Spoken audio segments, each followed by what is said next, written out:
Hey guys, Nemo here again. Just want to say, it's been a while. Thanks for tuning in as always. And if you enjoy these stories, guys, please let me know in the comments what you think. And if you have any other great ideas, let us know. We'd love to hear your feedback. And now, as always, please enjoy the stories.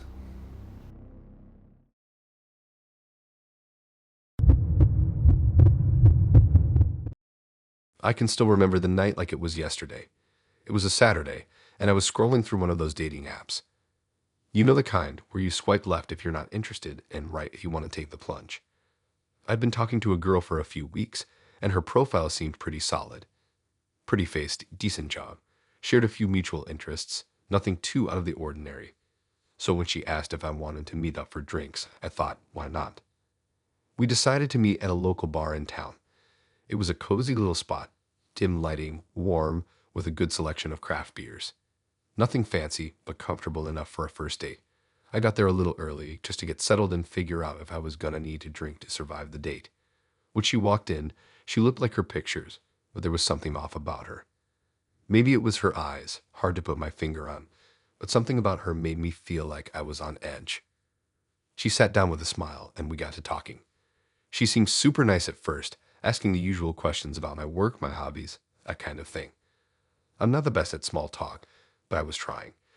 Still, as the conversation went on, I couldn't help but notice that she kept glancing at the corner of the room. At first, I thought maybe she was checking out the crowd, but then I saw her eyes flick over to the side every few minutes, like she was expecting something or someone. It was a little weird, but I shrugged it off. After all, first dates are always a bit awkward. Then she asked me if I'd like to see something interesting. I'm not gonna lie, the way she said it was a bit off-putting. But I agreed because I thought she was maybe just gonna show me a funny picture on her phone or something. What harm could it do? She pulled out her phone, swiping through photos for a second before handing it to me. The first image that loaded up was a picture of a stuffed bear. It wasn't an ordinary stuffed animal, though. This thing had a human-like quality to it. Its eyes were way too lifelike, and there was something about the way it was posed that just felt wrong. I stared at it for a second, trying to figure out what I was looking at, and then she said, "It's a little quirky, but I love collecting these." She went on to show me more pictures: a fox, a rabbit, a deer, all taxidermied. But what threw me off was that they all had one thing in common. They were all posed as if they were in the middle of an activity. The fox was sitting at a tiny desk looking at a book. The rabbit was holding a cup of tea. The deer, though, was the worst. It was propped up like it was mid-dance, its limbs unnaturally stiff. I tried to be polite, but I had to ask, "What is this? Why do you have all of these?" She smiled at me like I was missing the point. "They're my ex-boyfriends," she said. "I keep them close to remember the good times." I thought she was joking at first. It had to be a sick sense of humor, right? But she wasn't laughing. She wasn't smiling like she was playing around. Her face was stone cold serious as she kept scrolling through the pictures, showing me more and more of these things. That's a little messed up, don't you think?" I asked, trying to hide my discomfort. "No, it's perfect," she said softly. "They're part of me. And now I'm just looking for someone to add to the collection. Someone special." I didn't know what to say. I mean, what the hell do you say to something like that? There's no joke that could undo the weirdness of the situation, and there's no amount of polite laughter that would make it any less creepy. I tried to laugh it off, but I couldn't shake the feeling that I was in way over my head. Then she got quiet. Her eyes flicked back to the corner of the room again, and I could see that she was staring at something or someone. I followed her gaze, but there was nothing there. The hairs on the back of my neck stood up as I realized that she wasn't looking at anything in particular. She was just waiting, watching, like she was expecting something to happen. Finally, she looked back at me, and I could tell she wasn't done. "You know," she said, "you're exactly the kind of guy I've been looking for." I didn't know how to respond to that. I just laughed weakly, grabbing my drink. The air between us felt heavy now, and I could hardly focus on anything but the weirdness of the whole situation. It wasn't even like she was a bad person, but I felt a knot forming in my stomach. I needed to get out of there. The rest of the night was a blur. She kept talking about her collection and how she was building it over time. Every few minutes, she'd get that same faraway look in her eyes. I just wanted to go home. I wanted out. But I wasn't sure how to leave without making it obvious that I was freaked out. When the check came, I told her I had to go. She didn't push it. In fact, she was almost too calm about it, like she already knew what was coming. I paid the bill and stood up to leave, but before I could walk out the door, she leaned in and whispered something that sent a chill down my spine. "Don't forget to check the backseat of your car when you get home," she said, her eyes glinting with something dark. I didn't ask her what she meant. I didn't want to know. I bolted out of there and didn't look back. When I got to my car, my heart was pounding in my chest, and for a second, I thought I might actually be sick. I looked in the back seat, half expecting to find something or someone waiting for me, but it was empty. I haven't seen her since, and I don't think I ever want to. I still don't know if she was serious or if it was just some weird joke, but I'll tell you this much. Whenever I see a taxidermy animal, I can't help but think of her collection, and the thought of being the next one in it, yeah, that thought still haunts me.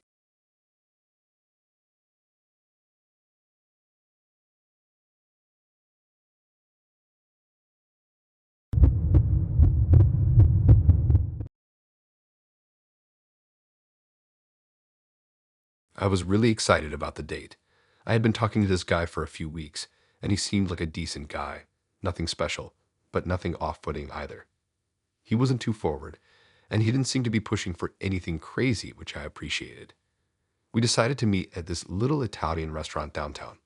The atmosphere was nice, low-key, but cozy, with candles on every table and soft music playing in the background. A perfect spot for a first date. When I first saw him, I was surprised. He looked exactly like his pictures, tall, with messy dark hair, wearing a fitted jacket and jeans that somehow looked perfectly casual but put together. He had a kind smile that made me feel at ease. He seemed like the type who would be easy to talk to. And for the first half of the night, everything went pretty smoothly. We talked about basic stuff, work, hobbies, the usual, and it was easy. He was charming in a way that didn't feel forced, and I found myself actually laughing at his jokes. He was a good listener, too, which is always a plus. But somewhere around the halfway point of dinner, things started to shift. It was subtle at first. I couldn't quite put my finger on it, but the mood in the air changed. He seemed to get a little more focused. His eyes were fixed on me in a way that made my skin crawl a bit. I could tell he was trying to keep things casual, but something about his expression started to feel too intense. Then he leaned in a little closer. His voice dropped lower, and he said something that didn't quite click in my brain at first. "I hope you're okay with this," he said. His eyes locked onto mine. I didn't really know how to react. The way he said it made me nervous, but I brushed it off as maybe just him being awkward or trying to build some kind of mystery. He pulled his chair in a little closer to mine. I didn't think much of it, but my stomach did a little flip. It was like a gut instinct telling me something was off, but I couldn't figure out why. The waiter came by to refill our water glasses, and I was grateful for the distraction. But as soon as the waiter left, he pulled something from his jacket pocket. I didn't see it at first, but then he set a small plastic bag on the table in front of me. It was a plain sandwich bag, and it was moving. I froze, staring at the bag, not quite comprehending what I was seeing. I was too shocked to speak. He smiled at me like he was waiting for me to say something, like this was supposed to be some fun surprise. But I couldn't move. My mouth felt dry. What was in that bag? Then he opened it slowly, his fingers trembling just a little as he pulled out the contents. At first, I thought it was just some weird prank. Maybe a fake bug or something to freak me out. But then I saw it. A cockroach. And then another one. And another. My eyes widened in horror as I watched him pull out dozens of the damn things one after another until the table was covered in them. Some of them were crawling over his hands, some over the edge of the bag. I could hear their tiny legs clicking against the smooth surface of the table. I swear to God, I felt my heart stop. I tried to push my chair back, but there was nowhere to go. The restaurant was busy, but all I could focus on were the cockroaches, moving in and out of the plastic bag like it was a normal part of the night. He was so calm about it, like this was the most natural thing in the world. He looked at me, his eyes almost gleaming. "I'm a roach enthusiast," he said, as if that explained everything. I wanted to see how you react. I find people's reactions fascinating. It's all about control. I felt a wave of panic crash over me. Control. This wasn't about control. This was about something else entirely. Something twisted. My mind raced as I realized I was sitting there, trapped with this creepy guy and a bunch of live cockroaches crawling all over the table. I couldn't get away fast enough. I could feel my pulse pounding in my ears. My body was frozen, unable to move, but my brain was screaming for me to leave. I couldn't even focus on his face anymore. His calm demeanor made it even worse. It was like he was enjoying this, watching me squirm, waiting to see how far he could push me. I should have stood up and walked out right then, but the thought of the cockroaches, of them being on me or somehow crawling onto my skin, made me freeze. I didn't want to touch anything. I didn't want to look at them. But the whole situation just kept spiraling, and I felt like I was going to pass out from the stress. I finally found my voice, but it came out shaky. What the hell is wrong with you? My heart was still racing, and my legs were starting to feel weak. I wanted to scream, but I couldn't. All I could do was watch in disbelief as he continued to play with the roaches, moving them around on the table like they were pets. He didn't react the way that I expected. He didn't apologize or get defensive. Instead, he smiled even wider. "Come on, it's not that bad," he said, his voice far too calm for the situation. "They're harmless. Just bugs. Nothing to be afraid of." I couldn't process what he was saying. I couldn't process anything at all. All I could think about was how close the roaches were getting to me, how one could crawl up my leg, or even worse, onto my hand. I was losing it, but I tried to keep it together. I had to get out. I had to leave. But I didn't want to cause a scene, not in a crowded restaurant. So I tried to make myself as small as possible in my seat, hoping that the whole thing would just end. But it didn't. My mind raced with every possible escape route. Should I just stand up and run? Should I yell for help? But I felt paralyzed, stuck in this nightmare of a date. The more I thought about it, the more I realized that he was enjoying this, enjoying watching me squirm, seeing how long it would take before I completely freaked out. Finally, I snapped. I couldn't take it anymore. I grabbed my purse and stood up so quickly that my chair nearly toppled over.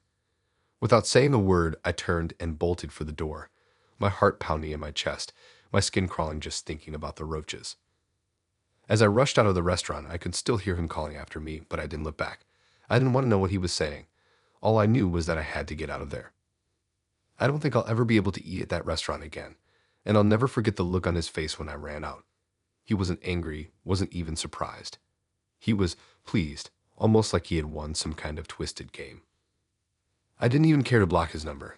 I never needed to hear from him again. Now, every time I see a cockroach, my mind flashes back to that night.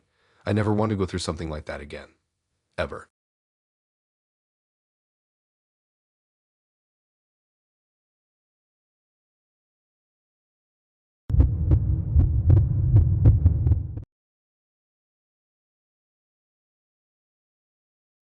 I'll be honest, I didn't think my night was going to go like this.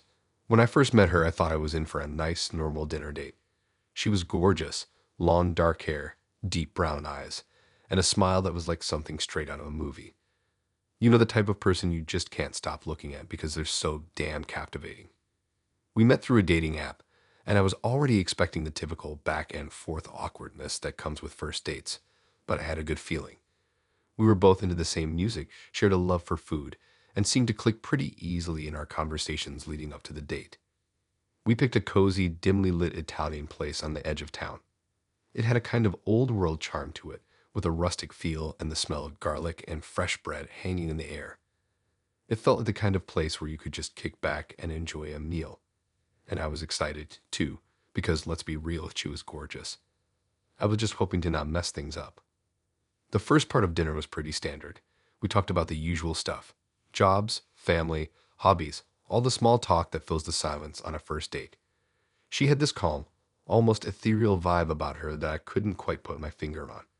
She was easy to talk to, and there was this magnetic pull whenever she smiled. But as we got deeper into the conversation, she started getting, well, weird. It started off innocently enough. She mentioned how she'd been into astrology, tarot, and the whole spiritual side of things. I wasn't the type to really buy into it, but I wasn't going to shut her down either. I mean, we all have our quirks, right? So I just nodded along as she started explaining some of the things she believed in. It seemed harmless until she started talking about past lives. I should have seen it coming.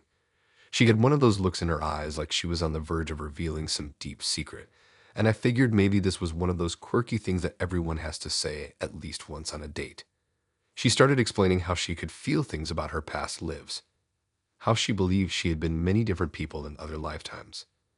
It wasn't a huge red flag at first, so I didn't think much of it. Honestly, I was kind of just entertained. I let her talk, partly because I was curious and partly because she was so passionate about it. Then the conversation took a turn. At some point, while sipping her wine, she casually mentioned, I've been wondering about you. I think we were together in a past life. I remember blinking, thinking I had misunderstood. But when I looked at her, she didn't have a joking look on her face. She wasn't even smiling.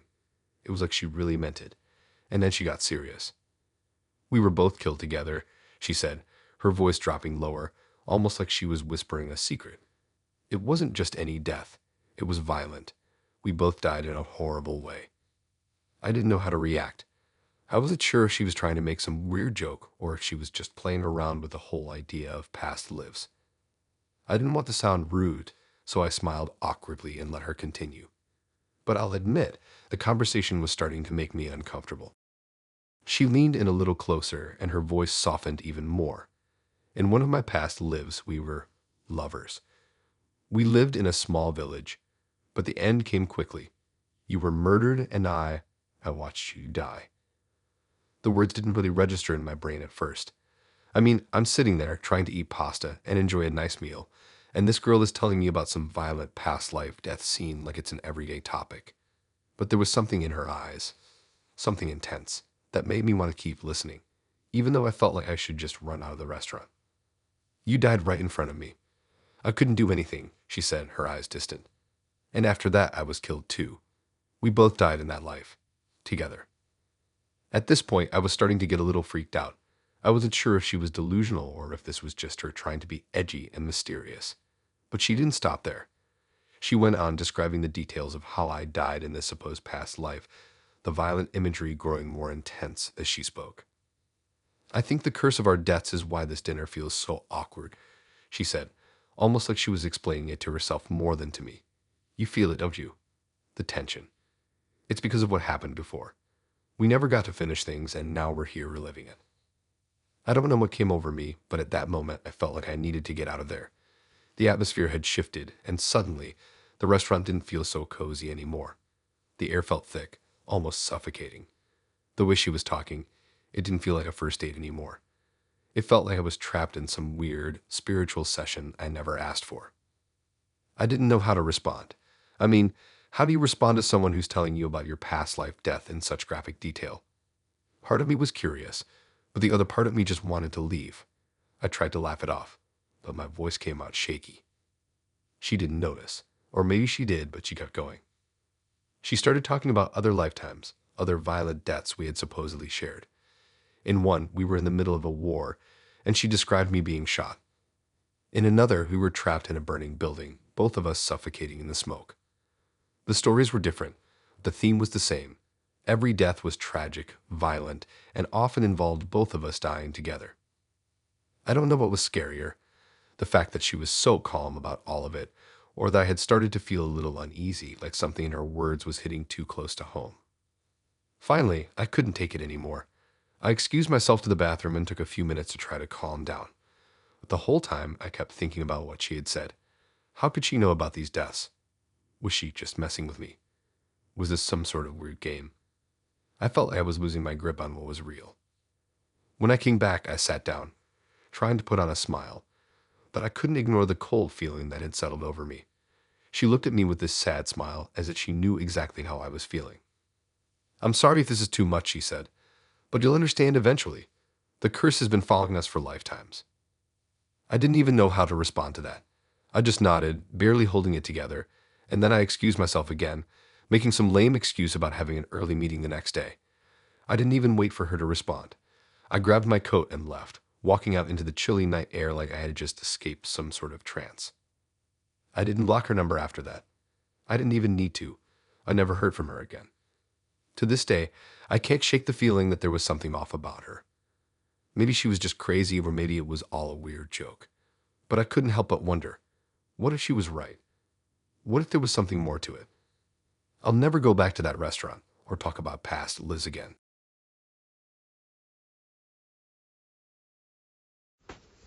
Hey guys, really sorry to disturb you, but if you're enjoying the stories up until this point, please smash that like button. That's all I'm asking for you guys. Let's break some records this year. Now back to the stories.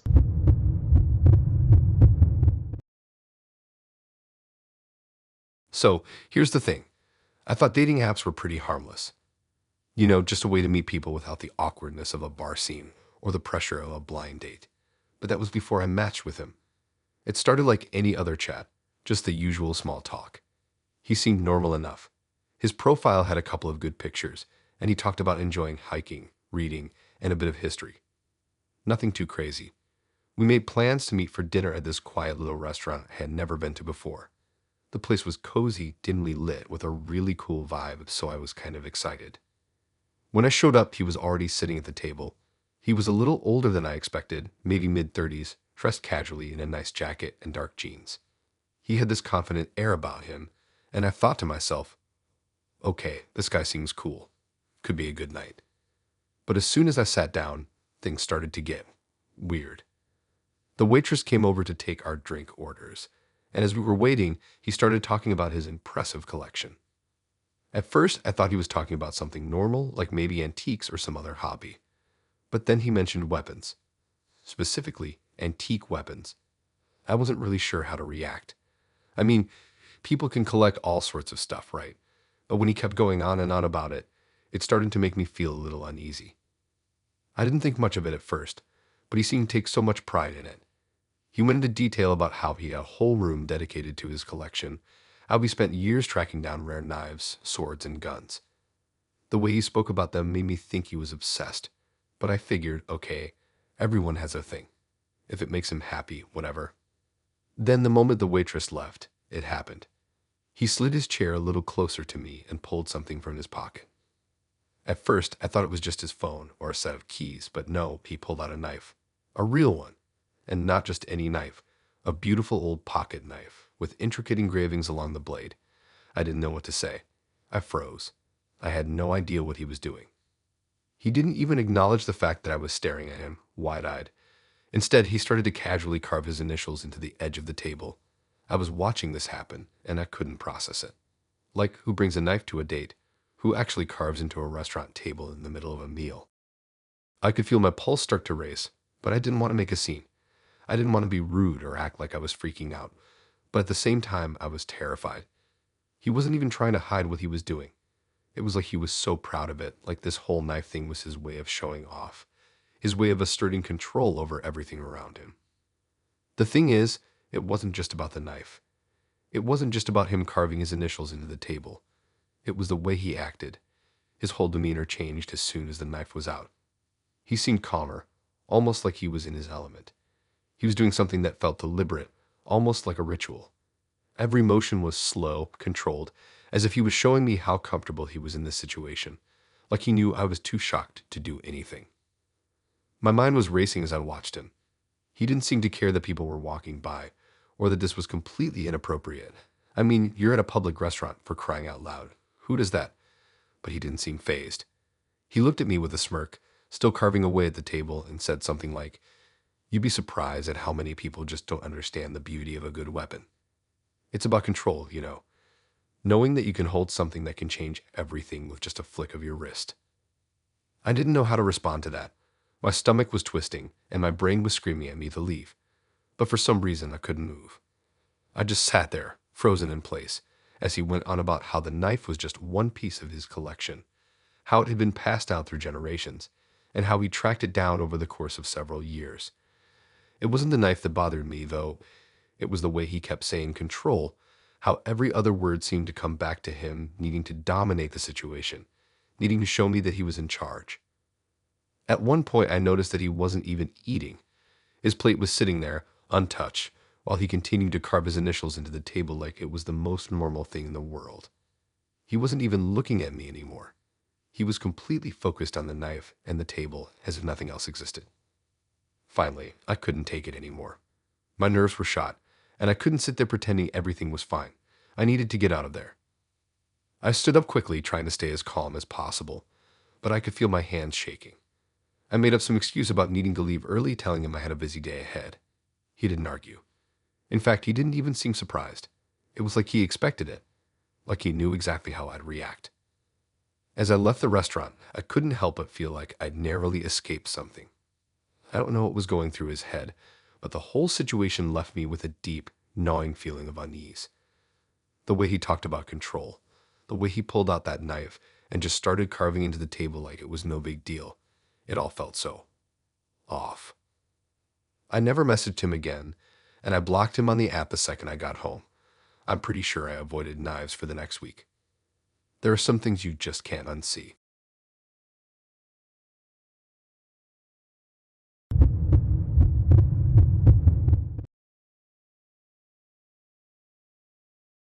I've always been the kind of person who's a little skeptical about the supernatural. You know, I'd heard all the ghost stories, seen the movies, but I just never really bought into any of it.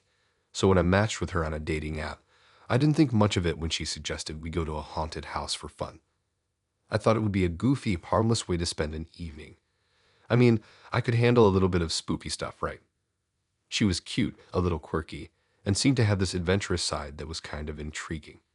Her profile had photos of her hiking in the mountains and jumping off cliffs with a parachute strapped to her back. I could tell she was the kind of person who lived for adrenaline. I wasn't exactly that type, but hey, I figured it would be fun to go on a date where I didn't have to just sit at a bar and make small talk. We met up at the haunted house, an old mansion on the outskirts of town that had been converted into a tourist attraction. It was the middle of October, so it was prime spooky season, and the place was packed. There was a creepy fog rolling around the yard, and eerie music was playing in the background. The kind of place where you're supposed to feel like you're being watched, even though you know it's all just special effects. But as soon as I stepped foot on the property, I felt this odd unease. I brushed it off, thinking it was just the atmosphere and the fake horror all around. My date, on the other hand, seemed to be really excited. She was practically bouncing as we waited in line, and I couldn't help but smile at her energy. She said something about how this particular haunted house was extra special because it was based on some real historical hauntings in the area. I didn't think much of it at the time.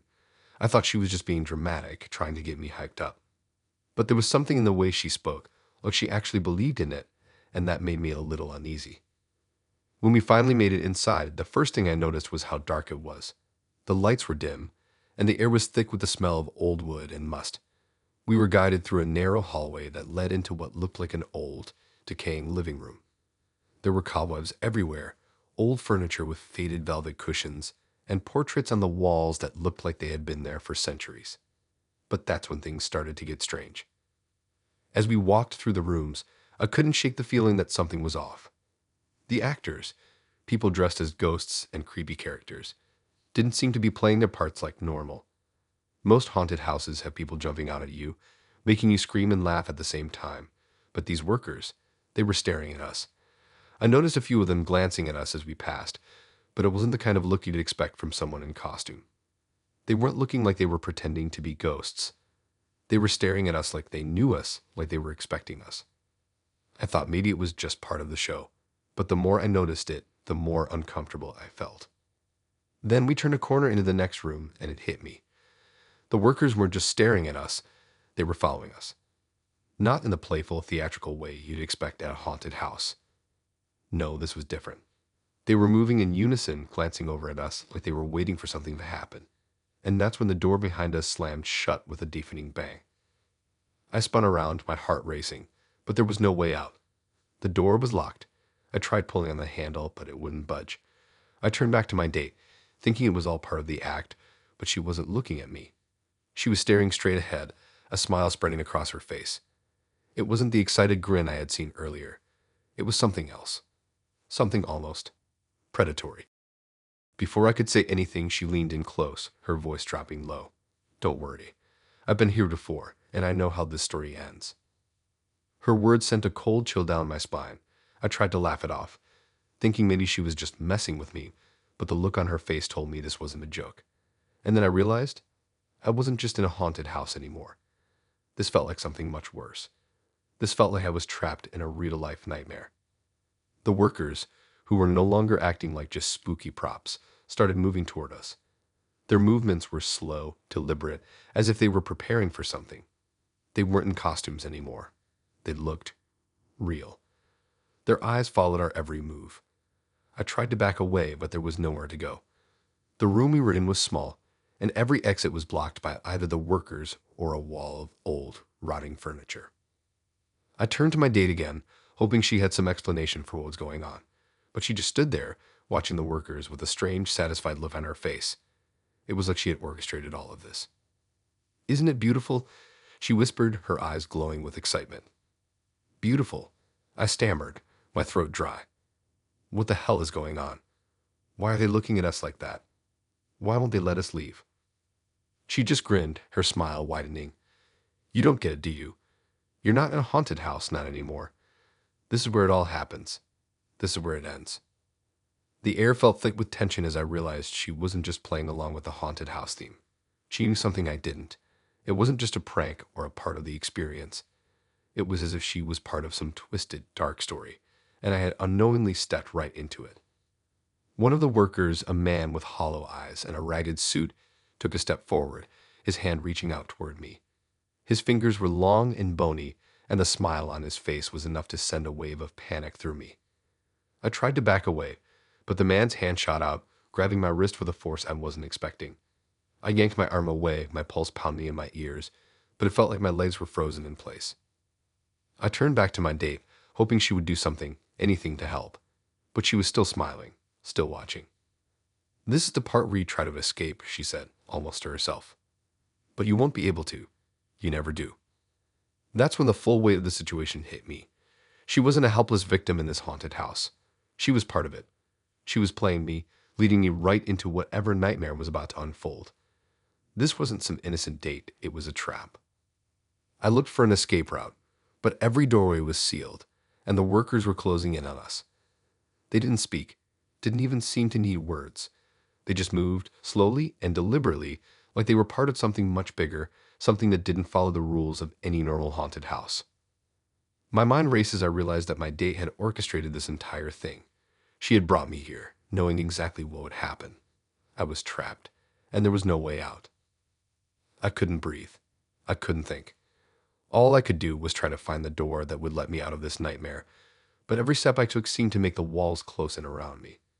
I turned to face her one last time, hoping for some kind of explanation, but all she did was smile. She knew exactly how this story ended.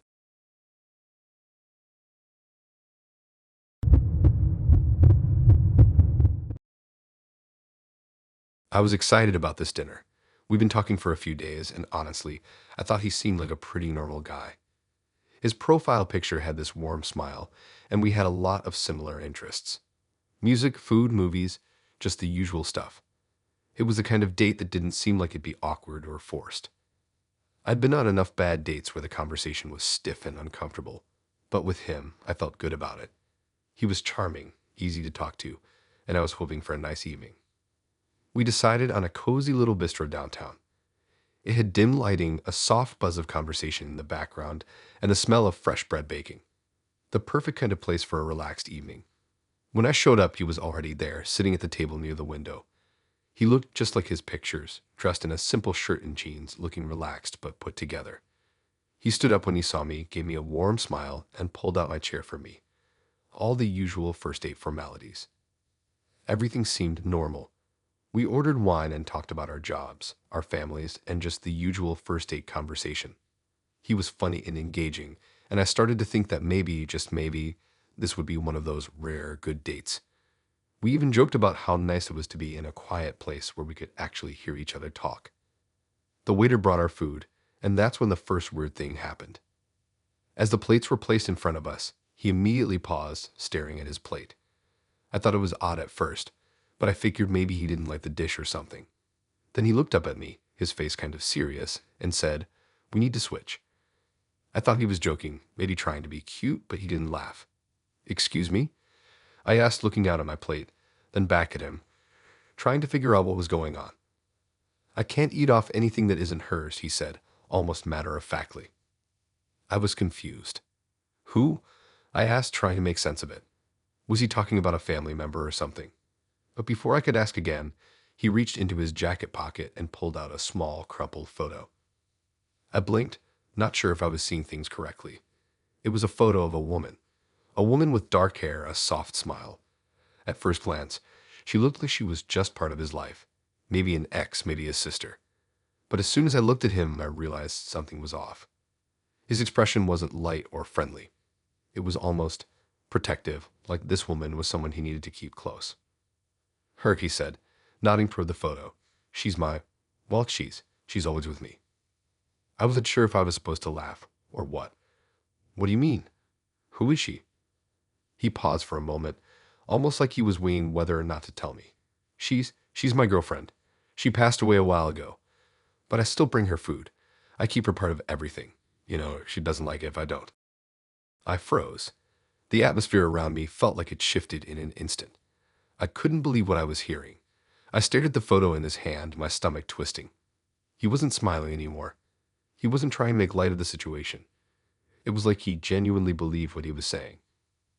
I didn't know how to respond. Part of me wanted to laugh it off as some kind of bizarre joke, but his face didn't match the tone. There was no punchline. This was real to him.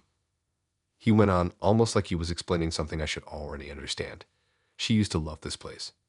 So, every time I come, I bring her food. I eat off her plate, and she eats off mine. It's how it works. I still couldn't understand. I looked down at the plates on the table, feeling suddenly like I had walked into a scene from some bizarre horror film. How could anyone possibly think that was normal? But why do we have to switch? Why can't you just eat off your plate? I asked, trying to make sense of this. Maybe if I asked enough, it would all be some weird misunderstanding, and I could just move on with the night. He didn't seem angry or upset. It was like he was talking about the most natural thing in the world. Because she's here, he said simply, his eyes locked on mine. If I don't respect that, she gets jealous. She hates it when I eat off someone else's plate. She doesn't like it when I'm with someone else. It was at that moment that I realized what was really happening. I wasn't just on a date with him. I was on a date with the ghost of his dead ex-girlfriend. I sat there frozen, trying to make sense of it all. How could he not see how unhealthy this was? I didn't know what to do, whether to run out of the restaurant or try to talk some sense into him. I mean, this was beyond weird. I started feeling a little nauseous. He didn't even seem to notice how much my discomfort was growing. In fact, he smiled a little, as if proud of himself for explaining everything. You'll see. It's not so bad. Just switch plates with me, he said, pushing his plate toward me and sliding mine closer to him. It's not a big deal. She'll be happy, I promise. At this point, I knew I couldn't just sit there. I didn't care if he thought it was normal. I needed to get out. I needed to leave. I felt trapped, like there was no way out of this nightmare I had somehow walked into. I stood up, not even thinking about the food or anything else. I grabbed my purse and walked toward the door. My mind was racing, and my heart was pounding in my chest. I didn't even turn back to look at him. I don't know what he was expecting, but when I reached the door, I could hear him behind me. He didn't try to stop me. He didn't even call after me. It was like he knew this was how it would end. I never heard from him again after that night. I think about it every now and then, about him, about her, and about the strange dinner that turned into something I'll never be able to explain. I don't even know what he wanted from me. Maybe he just needed someone to keep the memory of his dead girlfriend alive, to feel like he could still have a relationship with her even though she was gone. But I don't care to figure it out. Some things are just too weird to ever understand.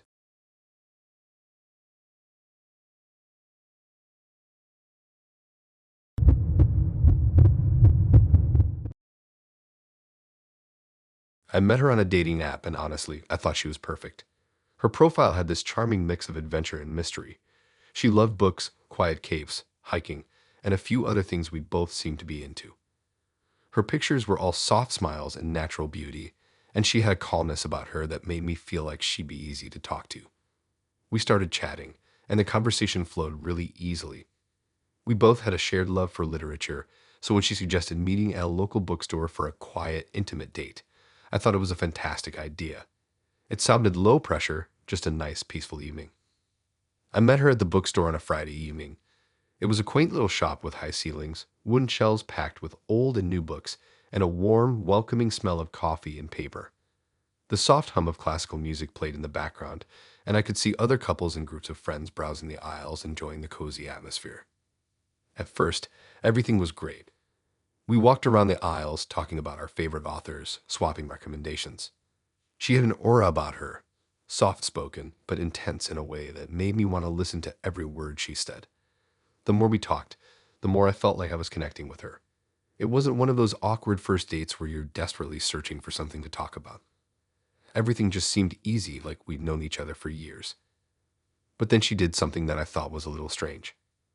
She led me toward the back of the store into an area I hadn't noticed before.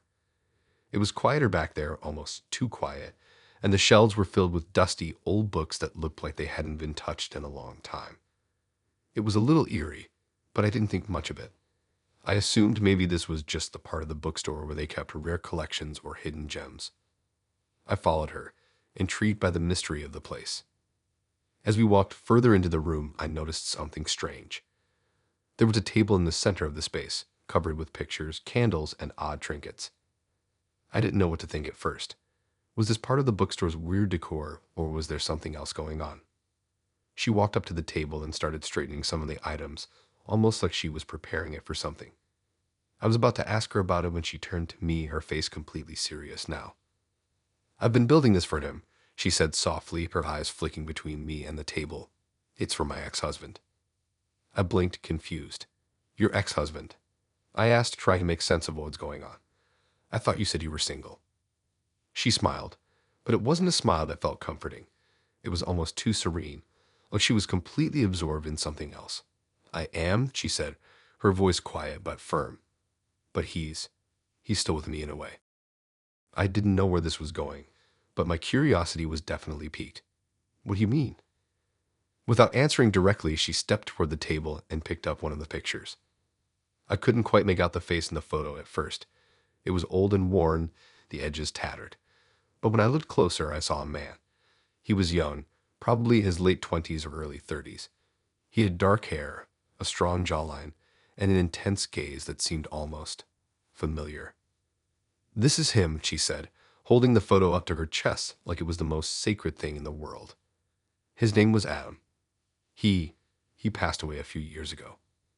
I stood there, not really sure how to respond. There was a heavy silence between us. She seemed so calm, so collected, like she wasn't talking about a loss at all. It was as if she was describing something distant, not someone who had meant so much to her. She continued, "I've been waiting for him.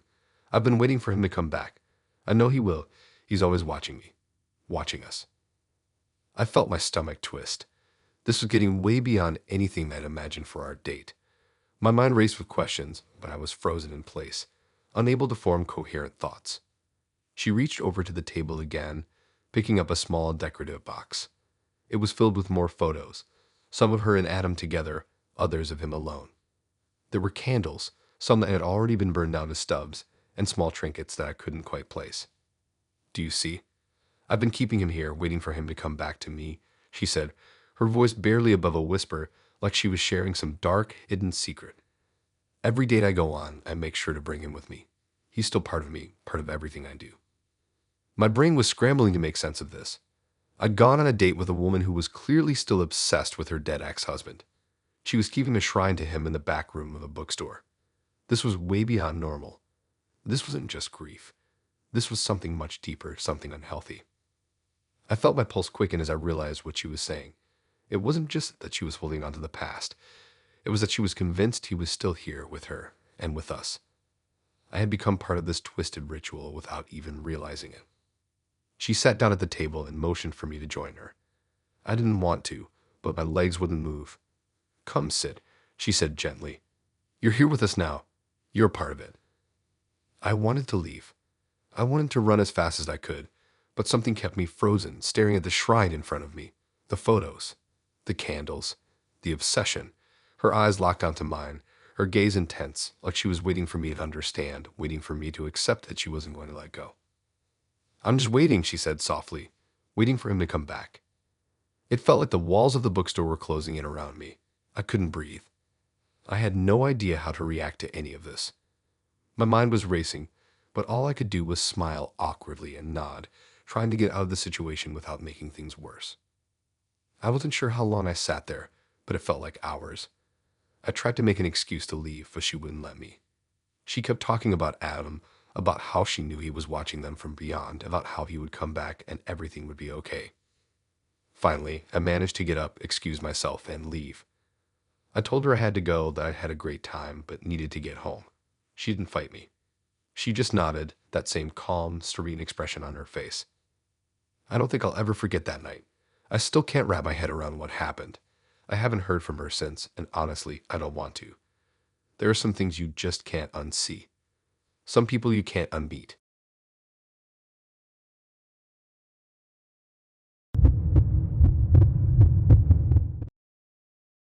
I thought I was being careful.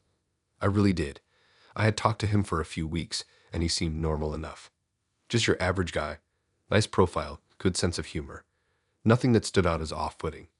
He had this calm vibe to him that made him easy to talk to, and when he invited me to his place to watch a movie, I didn't think twice about it.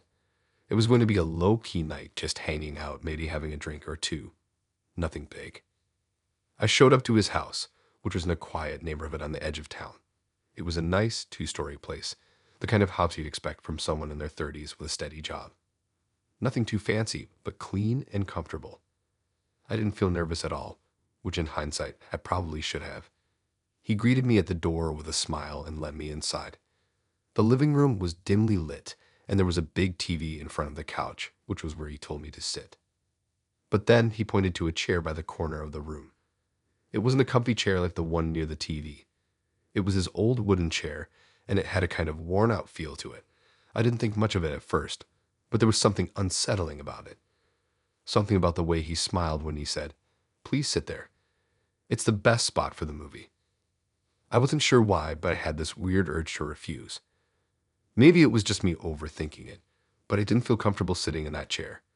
Still, I didn't want to be rude, so I sat down. He closed the door behind me, and I remember hearing the click of the lock. That's when I started to feel like something was off, but by then, it was too late to back out. He came over to the couch and sat down, grabbed the remote, and turned on the TV. "This is going to be fun," he said, like it was the most normal thing in the world.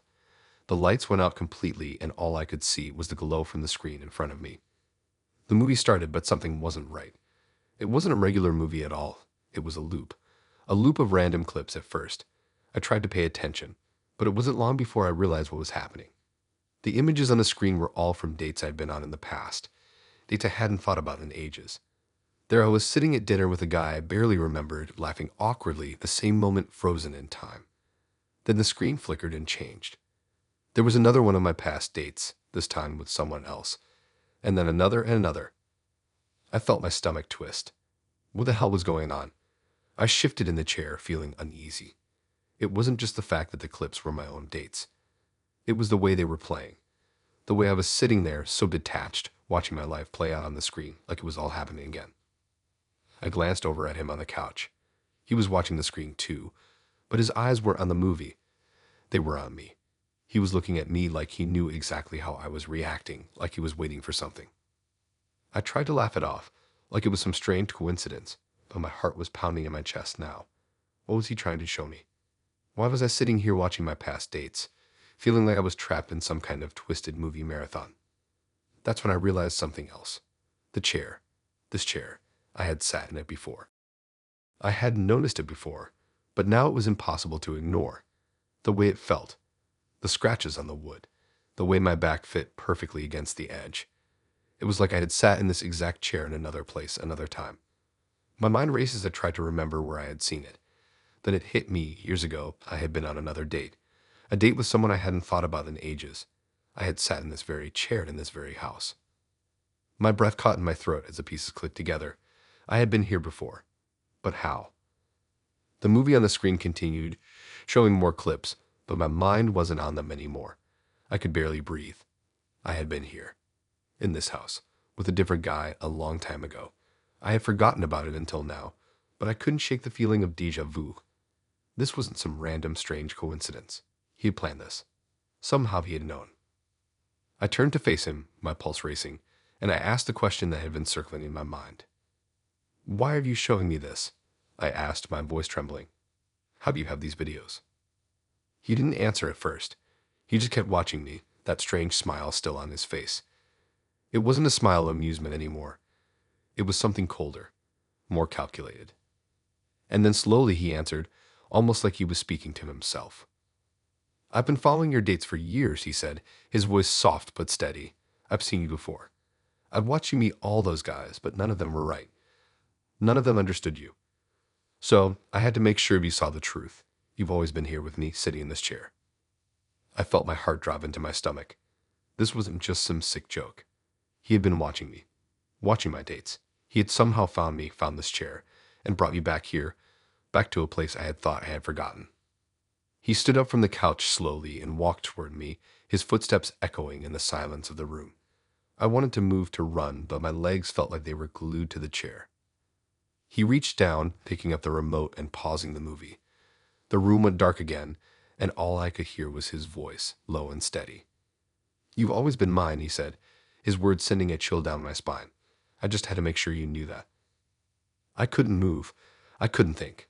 I was stuck, frozen in place, in this chair that felt too familiar, too wrong. I couldn't even remember how I managed to get out of the house. I don't know if he let me leave or if I somehow found a way to escape on my own.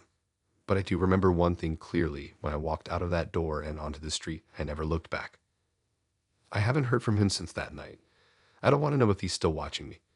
I don't even want to think about the fact that I've been in that house before and that somehow I was drawn back to it. There are some things you can't escape.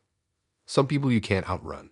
And now, whenever I sit down anywhere, I always feel like I'm being watched.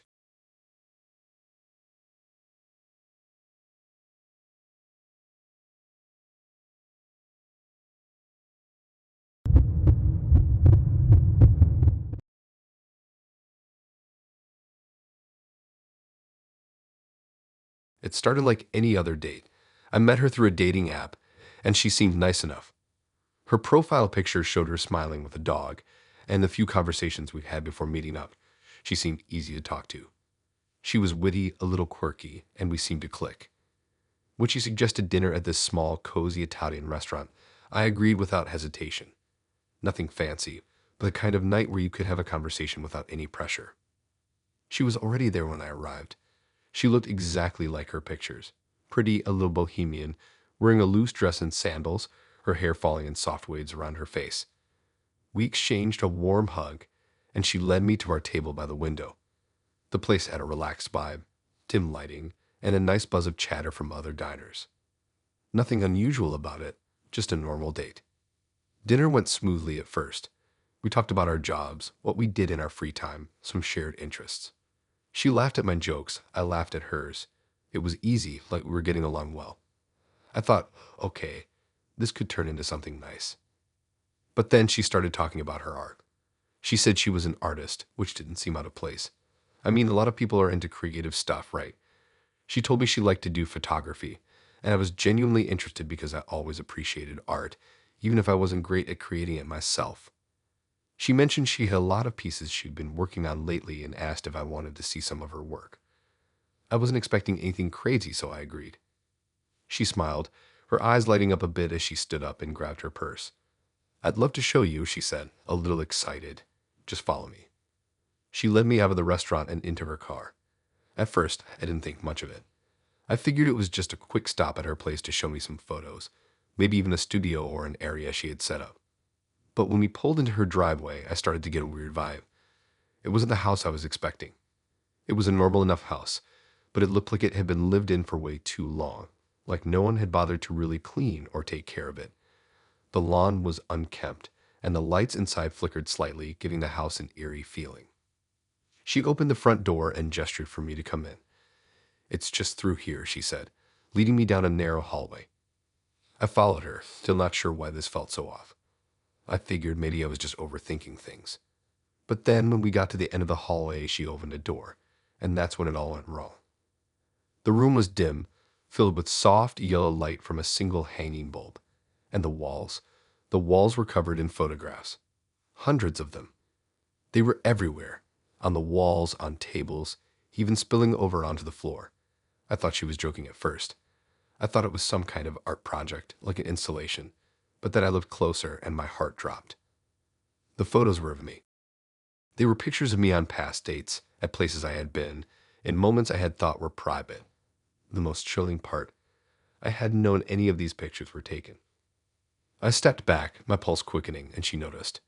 "You're probably wondering how I got them," she said, her voice soft, almost too calm. But I just couldn't resist. "You're perfect. You don't even know it, but we were meant to meet." I couldn't breathe. My mind was racing, and I wanted to run, but my legs felt like they were glued to the floor. The photos of me were so intimate, so real, taken without my knowledge. Some were of me sitting alone in a coffee shop. Others were from dates I'd had with women I barely remembered. There was even one of me walking out of a grocery store, looking over my shoulder like I was being watched. The realization hit me like a punch to the gut. She'd been following me. The worst part, I recognized some of the photos.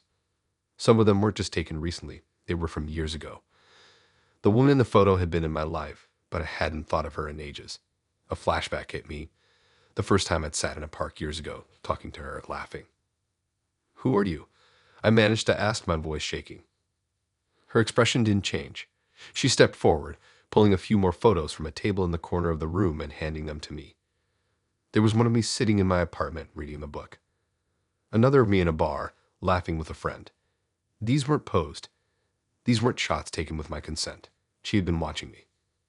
"I've been following you for months," she said, like it was the most normal thing in the world. "I've been studying you. I know everything about you, and I've made my decision. You're the one.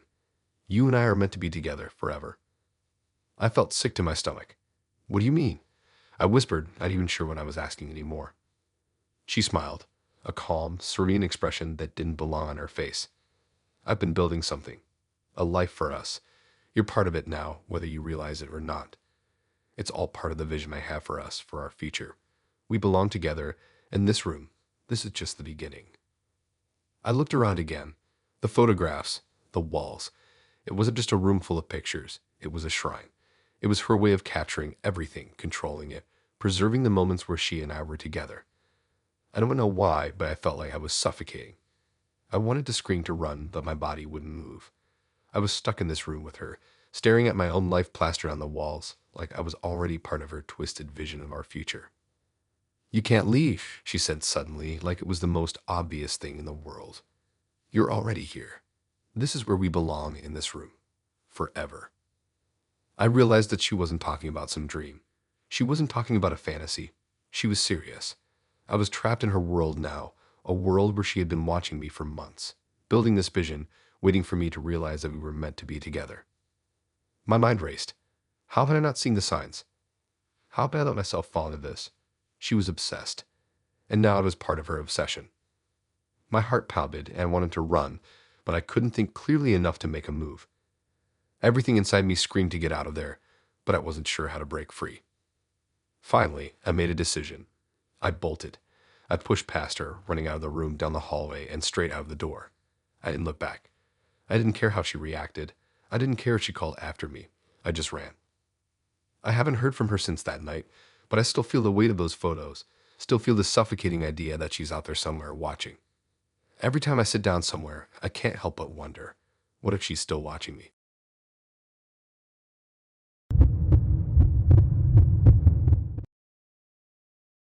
I thought I was in for a fun, quirky night. I matched with this guy on a dating app, and we had some good conversations about our shared interests, history, food, traveling. He seemed like a bit of an oddball, but in a fun way. He suggested we meet for dinner, and when he mentioned a medieval-themed restaurant, I figured it would be a laugh. I mean, who doesn't like a little themed dinner? It sounded like an interesting idea, nothing too serious, just some good food and a good time. When I arrived at the place, it looked just like something out of a Renaissance fair. Big wooden doors, candlelit chandeliers hanging from the ceiling, and servers dressed like knights and fair maidens. The atmosphere was fun, though a little cheesy, but I was in the mood for something different. I spotted him right away, standing by the entrance in a long cloak, like he was ready to step into a fantasy world. It was unique, to say the least. He grinned as he saw me, and I could see the excitement in his eyes. "Welcome to the feast, my lady," he said with a playful bow. I couldn't help but laugh a little, but I appreciated the effort. It was definitely weird, but kind of cute in its own way. We were led to our table in the center of the room, surrounded by other couples, all dressed in medieval-inspired attire. The whole place felt like a step back in time. Low tables, wooden benches, and rustic decor. It was all kind of amusing, but as we sat down, I started to notice something was off. He wasn't just playing along with the theme. He was fully committed. He looked at the menu, then at me, and said, "This meal, my queen, will require true devotion." I blinked. "What do you mean?" Instead of answering me, he reached into his bag and pulled out a rusty knife and spoon, both of which looked like they had been plucked straight out of some medieval dungeon. I stared at them, not sure if I should laugh or be worried. The spoon had a jagged edge, like it wasn't even meant to be used to eat. The knife was rusty, and I could see small specks of dirt on it. My stomach dropped a little. He set them on the table like they were part of a grand feast.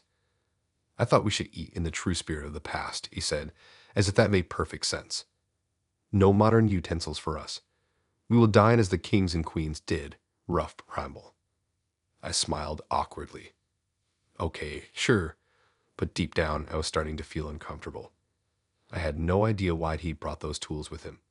Why was he so obsessed with it? The waiter came over with our drinks and a few appetizers. But instead of eating with the normal utensils they provided, he picked up the rusty knife and spoon and began to eat as if this was perfectly normal. I couldn't help but stare. There was something off about it, about him. I looked down at my food, unsure of what to do. Should I just ignore it? Or was I supposed to follow his lead and use these medieval tools too? I was still staring at the rusted utensils when he leaned closer and whispered, "You're supposed to be my queen, but I think you'll need to prove it." My heart skipped a beat. I looked up at him, unsure if I'd heard that right. Was this some sort of weird joke? But his eyes were intense. There was no hint of humor. He was serious. I couldn't shake the feeling that he wasn't just role-playing. It felt like he was trying to force me into some twisted version of reality. He continued talking as though we were living in some ancient time. "We belong together, my lady. You and I have been chosen. This isn't just a meal. This is destiny." I felt my pulse quicken, my mind racing. He was acting like this wasn't a date at all. He wasn't just taking me out for a quirky evening at a medieval-themed restaurant. He was living a fantasy. He wasn't looking at me like I was a person, a date. He was looking at me like I was a character in his warped role-playing scenario. I laughed nervously, trying to play along. I think I might be out of my element here, but he wasn't having it. He just stared at me, his eyes narrowing like he was waiting for me to act a certain way. I tried to brush it off, but then it hit me. The way he was speaking to me, the way he had insisted on the medieval tools. This wasn't about the theme of the restaurant. He was acting like I was a captive in his twisted little world. I suddenly realized that everything was part of his plan, from the way he had welcomed me to the way he had brought his own utensils. The medieval theme wasn't just a theme, it was a sev. I felt trapped. He wasn't letting me leave the fantasy, and the more I tried to break out of it, the more he pushed me back into it. He kept insisting that I was his queen, that we had a destiny together. As he ate his meal with those awful, rusty tools, he spoke about our future, about how we were meant to rule together. He went on and on, almost like he couldn't hear the panic in my voice when I asked him to stop. My mind raced.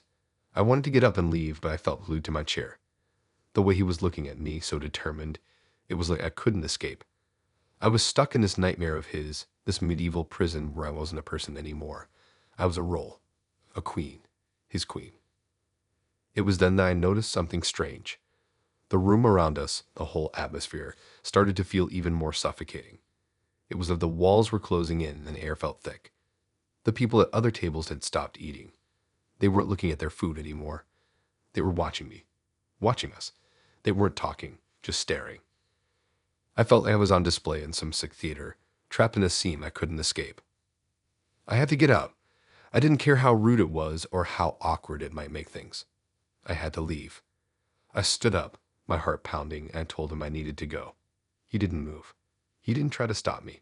He just sat there, still eating with the knife and spoon, his eyes following me like he already knew I was going to run.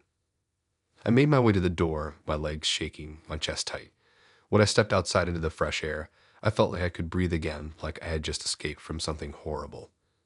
I don't know how to manage to get out of there without him stopping me, but I didn't look back. I haven't heard from him since. I blocked his number and deleted our messages, but I can't shake the feeling that he's still out there, still thinking of me as his queen. I can't stop thinking about that night, about how it all seemed so normal at first. But now, every time I see a medieval restaurant or hear someone mention role-playing, my heart races. I don't know if I'll ever be able to look at a dinner date the same way again.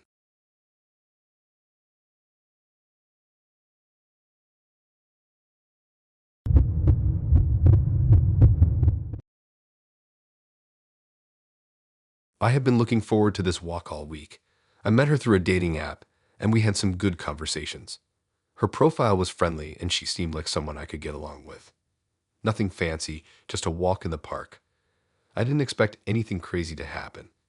We agreed to meet at the local park for a casual stroll to chat and get to know each other better. It seemed like a low-key, no-pressure way to hang out. When I arrived, I saw her sitting on a bench, her back straight, staring at the path ahead. She looked just like her pictures, tall, with soft features and a welcoming smile. I walked over, and she stood up as soon as she saw me, giving me a polite hug. Everything seemed fine. The sun was out, the weather was perfect, and I was just enjoying the relaxed vibe of the afternoon. We started walking along the park's winding trails, talking about our favorite movies, hobbies, and where we grew up. It felt easy, natural. But then she started acting a little strange. She kept mentioning how lucky she was to have met someone like me, but I didn't think much of it at first. Everyone likes to feel special on a date, right? But then it started to feel like she was pushing a bit. You know, she said, almost dreamily, I've been looking for someone like you for so long. It's like fate brought us together. I just knew it would happen. I didn't really know how to respond to that. It was sweet, I guess, but it also felt like she was putting a lot of weight on something that was only a few hours old.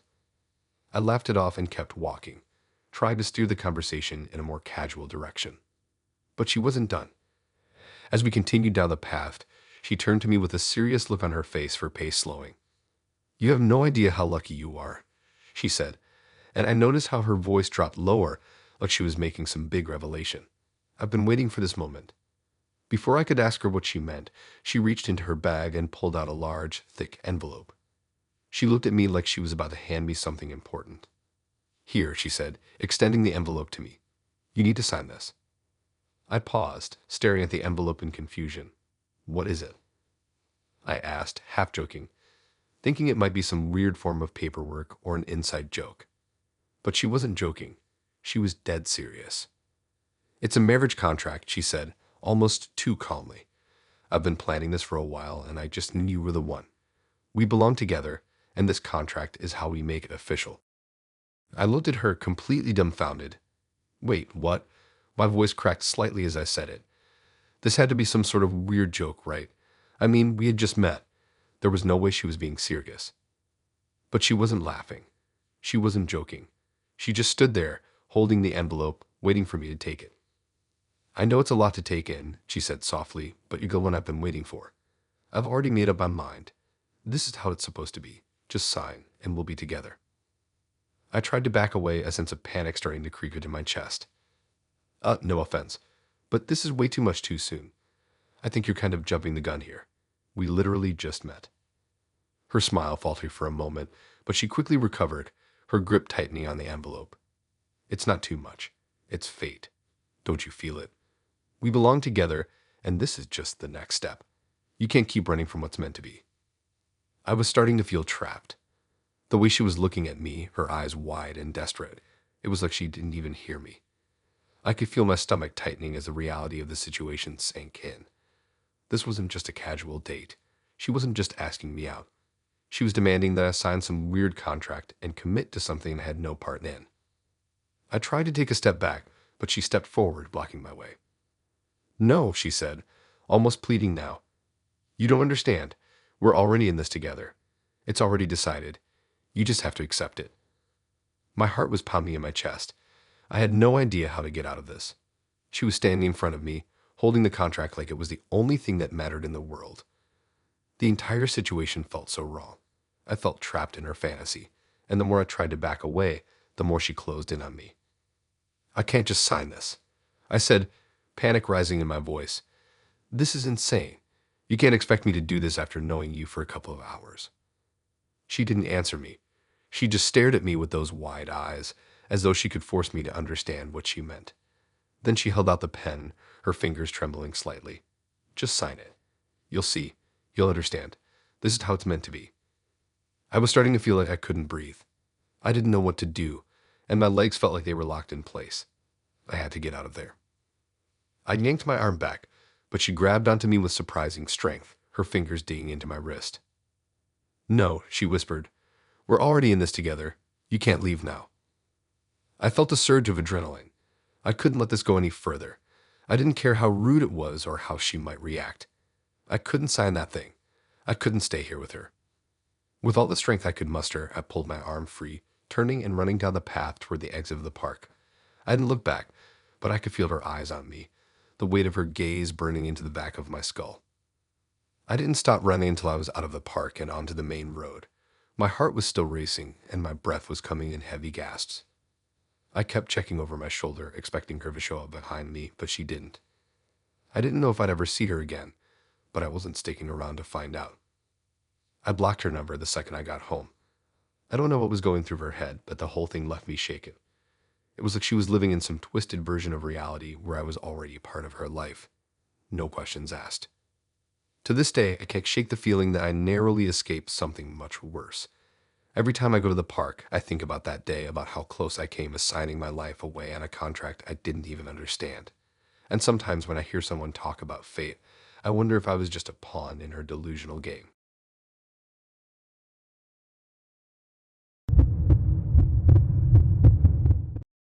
I thought I was just going on a normal date, you know. Dinner, casual conversation, getting to know each other. Nothing special. But from the moment I met him, I could feel something wasn't quite right. It wasn't glaringly obvious at first. He seemed perfectly normal, at least on the surface. Tall, decent looking, well dressed. He had that calm, easygoing demeanor that made him seem approachable. We met at a cafe in the city, a cozy little place with dim lighting and indie music playing softly in the background. He seemed friendly, asking all the right questions, listening intently when I spoke. We talked about the usual stuff: work, hobbies, family. He even had some good stories to tell. But then, as the evening wore on, his attention started to shift in a way I didn't quite understand. It was subtle at first. We were talking about relationships, and he brought up how he always had this ideal image of the perfect woman. I didn't think much of it. Plenty of people have their type, right? He mentioned how he'd been looking for her for a long time, this woman who would match every single thing he wanted. It didn't seem weird at all until he started going into more detail. He described her physical traits, her personality, the things she liked and didn't like. And then the weird part came, he said. She looks exactly like you. I tried to laugh it off, but something in his eyes told me he wasn't joking. I shrugged it off, not thinking much of it, but the conversation had taken a turn that was starting to make me uneasy. Still, I stayed polite, trying to steer things back to normal. But then, out of nowhere, he said, I think I finally found her. And then, without saying anything else, he pulled something out of his bag and placed it gently on the table. I didn't know what it was at first, but when I looked closer, my heart sank. It was a doll that looked exactly like me. I stared at it for a long moment, trying to make sense of what I was seeing. It wasn't a regular doll either. It was an eerie, almost lifelike replica of me, down to every little detail: my hair, my clothes, the shape of my face. My stomach twisted, and I suddenly felt a cold chill spread through me. He was watching me closely, his eyes wide, as if waiting for my reaction. I didn't know what to say. I just sat there, my mouth dry. What was I supposed to say? Was this some kind of sick joke? He smiled at my discomfort, and then casually reached for the doll, brushing its hair with a small, delicate comb he pulled from his pocket. The motion was so gentle, so methodical, like it was something he had done 1,000 times before. I've been working on this for a while, he said softly, like this was some kind of ritual. I've been waiting for you. You look just like her. His voice had a strange, distant quality to it, like he was no longer talking to me but to the doll. I felt my pulse quicken, and my hands started to tremble. What do you mean? What is this? Who is she? I managed to say, my voice shaking. He didn't answer immediately. He just kept brushing the doll's hair, his eyes fixed on it. After a long silence, he looked up at me again, his expression calm, almost detached. She's the woman I've been waiting for. The one who was meant to be with me. The one who would make everything perfect. But now you're here. I wanted to leave. I wanted to get up, run out of the cafe, and never look back. But I was frozen in place, my mind racing. I didn't know what to do, how to respond to this. Was he crazy? Was this a twisted obsession? Then he said something that made my blood run cold. Once you prove yourself to me, she'll come back. I felt like the room was closing in around me. What are you talking about? Who is she? He leaned forward, his eyes intense. My real love. She'll return once you show me that you're worthy. You're already perfect, just like her, but I need you to prove that we belong together. That's how it works. We're destined to be together. The words hummed in the air, heavy and suffocating. I realized then that he wasn't just talking about some woman he had loved. He was talking about some sick version of fate where he was waiting for her to come back. And in the meantime, I was the stand-in. I wasn't even a person to him. I was a replacement, someone who needed to prove myself to him so that his real love could return. I could feel the panic rising in my chest. I needed to get out of there, but I didn't know how. He was watching me like I was a puzzle he needed to solve. I had to leave. I couldn't stay in this room, staring at this creepy doll, with him expecting me to prove myself in some twisted game. I stood up, my heart racing. "I think I should go," I said, my voice barely above a whisper. But as soon as I moved, he stood up too, his hand reaching out to stop me. "You can't leave," he said, his voice sharp now, almost demanding. "We're already in this together. You can't just walk away." I felt a wave of fear wash over me as I tried to pull away from him. But his grip tightened, his fingers digging into my arm. "Please," he said, his voice almost pleading now. "Just stay. We're meant to be together. You can't leave me." I yanked my arm out of his grip, panic surging through me. I had to get out. I had to get away from him, from this nightmare. Without thinking, I pushed past him, running toward the door. I didn't stop to look back. I didn't care what he said. I just needed to leave. I didn't stop running until I was out of the cafe, onto the busy street, away from him and that damn doll. My heart was pounding in my chest, my breath coming in sharp gasps. I couldn't shake the feeling of being trapped in some twisted version of reality, where I was a character in his delusional love story. I'd blocked his number as soon as I got home, and I haven't heard from him since. But I still can't get the image of that doll out of my head. I still don't know what he really wanted from me or why he thought I was the one he had been waiting for. But I know one thing for sure. I'll never be able to look at a doll the same way again.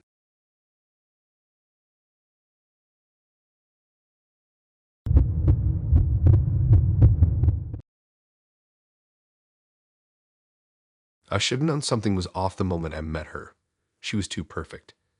I know that sounds cliche, but there's no other way to describe it. I met her on a dating app, and our conversation was light, funny, and full of things we both seemed to enjoy. She had that kind of beauty that felt almost unreal. Soft features, eyes that seemed to pierce right through you, and a smile that made me forget everything else around me. She was the kind of person you meet and think, this person doesn't exist in real life. But there she was, sitting across from me at a bar, looking at me like I was the only person in the room. We started talking the usual getting to know you stuff, but even from the start, there was something about her that made me feel like I was being pulled into her world. It wasn't that she was overpowering or overbearing. It was more like she just had this energy that made everything seem perfect.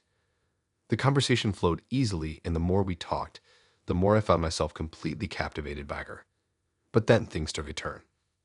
She asked if I wanted to have a drink, and I agreed. The bartender brought over 2 glasses of whiskey, the amber liquid swirling gently.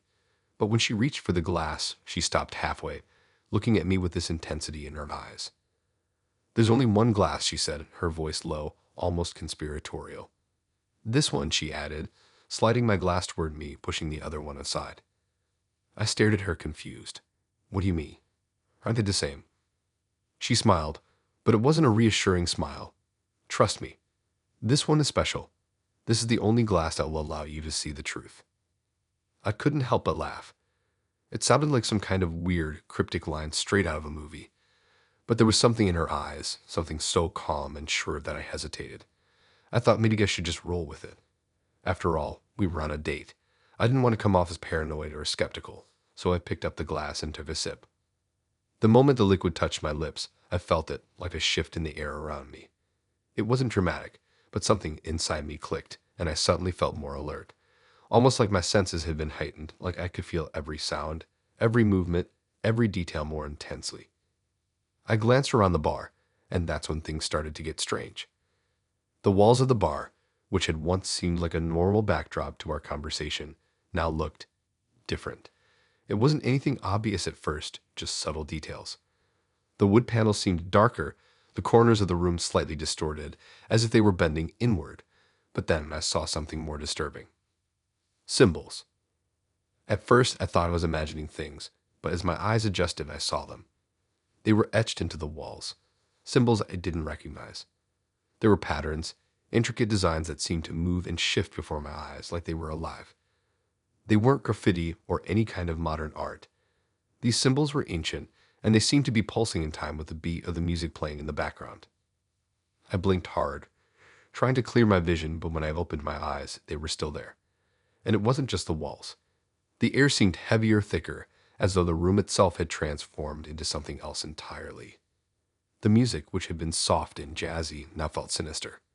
The instruments were still playing, but the sound had changed, twisted, like it was being played through a filter I couldn't quite understand. I looked back at her, but she wasn't looking at me anymore.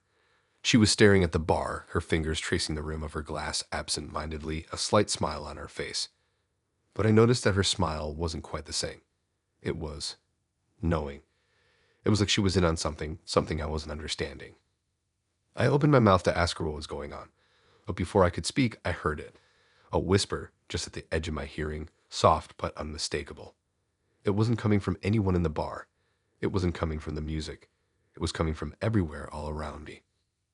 I tried to focus on it, but it was just whispers, too faint to make out words, but close enough that I could feel them crawling beneath my skin. I felt the hairs on my neck stand up, and suddenly the temperature in the room dropped. I shivered, my body reacting before my mind could make sense of what was happening. I needed to leave. I needed to get out of there. I stood up, but my legs felt unsteady, like they were made of rubber. I didn't know if it was the drink or something else, but I had to escape. That's when I saw it. Across the room, near the back corner, there was a door that hadn't been there before. It was small, wooden, and seemed out of place, but as soon as my eyes locked on it, I couldn't look away. It felt like it was calling me, like it was the only way out of the madness around me. But then I looked at her again. She was staring at me now, her smile wide, too wide. It wasn't the warm, welcoming smile she had when we first met. It was predatory, like she'd been waiting for me to figure it out, waiting for me to realize I was no longer in control. "You see it, don't you?" she said softly, her voice carrying through the whispers around me. "You're not just here for a drink. You're here for the truth. And now that you've tasted it, you can't walk away. Not anymore." I felt my heart race in my chest. What was she talking about? The truth. Was this some kind of weird cult ritual? Why had she been so insistent on the glass? Why was I seeing all of this now? Before I could move, she stood up and walked toward the door in the corner. I watched her, mesmerized, my feet glued to the floor. She didn't look back at me. She didn't need to. She knew I would follow. I stumbled toward the door, the whispers growing louder in my ears. As I reached for the handle, I realized something terrifying. The door wasn't leading outside. It was leading deeper into whatever dark world she had pulled me into. It was like the bar had transformed, like I wasn't in a normal place anymore. But I couldn't stop myself. I opened the door, and when I stepped inside, I felt the world shift again. The whispers stopped, and everything went silent. The room was pitch black. There was no sign of her, just the faintest flicker of light at the far end of the room.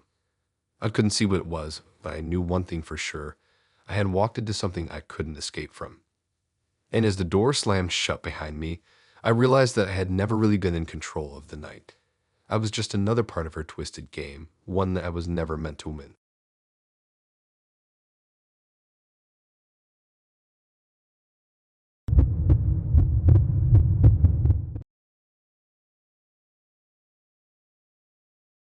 It was supposed to be a fun, casual date. The kind where you meet someone new, have a laugh, and see where things go. We had been talking for a few days in a dating app, and he seemed nice enough. Nothing too flashy, but there was something easy about him. He had this laid-back vibe and a good sense of humor that made him seem like someone who'd be fun to hang out with. So when he suggested we go to an abandoned house he knew about for our first date, I was hesitant, but figured, why not? It'll be an adventure. The place he picked was on the outskirts of town, far from any busy streets. The house itself was creepy from the moment I saw it, standing alone on a hill, its windows dark and broken, the exterior peeling and covered in vines. It looked like something straight out of a horror movie, and I immediately regretted agreeing to come. I had no idea what I was walking into, but I didn't want to be the type to back out. He was excited, though. More excited than I thought was normal for a first date. He led me up to the door, which creaked as he pushed it open, and I hesitated before stepping inside. It smelled musty, like old wood and dust, and the silence was thick. But it wasn't just the quiet. It was the feeling of being watched, of something lurking in the shadows. At first, we were just walking around, exploring the empty rooms, cracking jokes, and pretending to be ghosts or whatever. He seemed completely at ease, like this was just another normal day for him. But as we ventured deeper into the house, things started to get strange. We walked through a dark hallway with wallpaper peeling off the walls, and I noticed he was asking me these odd questions. It started small at first. Do you like exploring abandoned places? What's the most dangerous thing you've ever done? But then it started to feel like a game, one that I wasn't quite part of. We made our way into what used to be the living room. There was a large fireplace, but it was completely covered in soot. Dust had settled on the furniture, and the room smelled like old stale air. He stopped in front of a large, cracked mirror on the wall and turned to me. What would you do if you were trapped in a place like this forever? He asked, his voice oddly calm, as though we were discussing the weather. I blinked at him, unsure how to answer. What do you mean? I said, trying to laugh it off. He smiled, but it didn't reach his eyes. Like if this house was your home and you could never leave. Would you find a way to escape, or would you just accept it? What would you do? His words hung in the air, and I suddenly felt very uncomfortable. It wasn't just the question. It was the way he asked it, the way he was staring at me. It didn't feel playful anymore. It felt predatory. I told him I'd probably leave as soon as I could, but he didn't seem satisfied with my answer. What if you couldn't leave?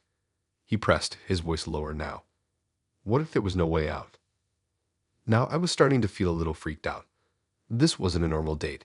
I had no idea what was going on, but I was starting to get this sinking feeling in my stomach. I could see a different side to him now, one that made me uncomfortable, one that didn't seem quite as normal as I thought. I shifted my weight, trying to make light of the situation. Well, I guess I'd get used to it, right? I'd find something to do. Make the best of it. He didn't laugh. Instead, he just stared at me for a long moment as if he were studying me. You don't understand, he said, almost under his breath. You can't just leave. At that point, the unease was undeniable. My mind raced as I glanced around the room, trying to figure out why I felt so trapped. The house, the darkness, the questions, it all felt wrong. I decided I'd had enough. I think I should go, I said, trying to sound casual. This place is kind of creeping me out. I turned to leave, but as I started heading toward the door, he moved in front of me, blocking my way. My heart skipped a beat. He didn't look angry. He looked calm, almost too calm. You can't leave yet, he said. Not until we finish our game. I froze. Game? What the hell was he talking about? He stepped closer, his eyes never leaving mine. You see, he said slowly, this house isn't abandoned. Not really. It's just waiting. Waiting for the right person to come and make it theirs. And you, my dear, are exactly who I've been waiting for. I could feel the panic starting to rise in my chest. My mouth went dry, and I took a step back, but he was still blocking the door. I think I'm done here, I said, my voice shaking now. Let me out. But he didn't move. You're not done. Not until you prove yourself. That's when it hit me. He wasn't playing some weird game. This wasn't just some messed up role play. This was his way of testing me, of seeing if I would react the way he wanted. I realized in that moment that wasn't just a date. I was part of his twisted little game. He was testing how I'd handle being trapped, how far I'd go before I would try to escape. I tried again to push past him, but he grabbed my arm, his grip strong and unyielding. You're already here, he said softly, his voice almost a whisper. You can't leave until you're mine. I struggled to break free, but his hold was too tight. I felt trapped, cornered. My thoughts were racing, and every instinct in my body was screaming for me to run, to get out of this house and away from him. But he was like a wall, not letting me go. Finally, after what felt like forever, he released me, stepping back with a satisfied smile. You're starting to understand, he said.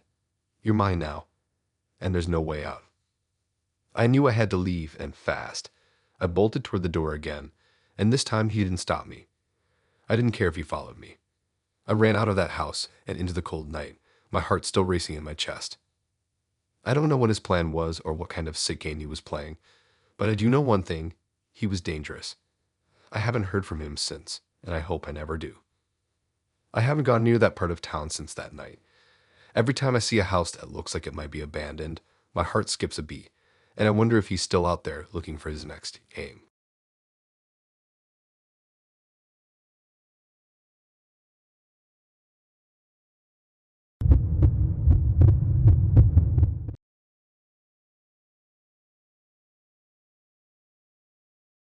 I thought it was going to be a normal date. We had met online, and she seemed like a sweet, interesting woman. Her profile was a mix of quirky and intellectual, and we spent the last few days chatting about our shared interests, books, movies, and a mutual fascination with the supernatural. At first, I didn't take her too seriously when she mentioned she was into paranormal activities. People say stuff like that all the time, right? It's one of those look at how unique I am things that you hear from time to time. But as we met in person, she seemed genuinely passionate about it. I could tell it wasn't just for attention. She talked about ghost hunts she'd gone on, her experiences with otherworldly things, and how she loved visiting holes, supposedly haunted places. I found it interesting, though I didn't necessarily believe in ghosts. Still, I humored her mainly because she was interesting, and I thought it would be fun to learn more about something outside of my normal comfort zone. Then she suggested we visit a library. I thought it was a bit strange, but I figured it would just be like any other library, quiet, peaceful, a nice place to walk around and maybe talk about books. It sounded like a good idea at the time. Plus, I was curious about what exactly she meant by a haunted library. Maybe it was just a gimmick or something for tourists, but I was intrigued enough to agree. When we arrived, it didn't look much different than any other library, except for the fact that it was older with dusty windows and a slightly worn-down exterior.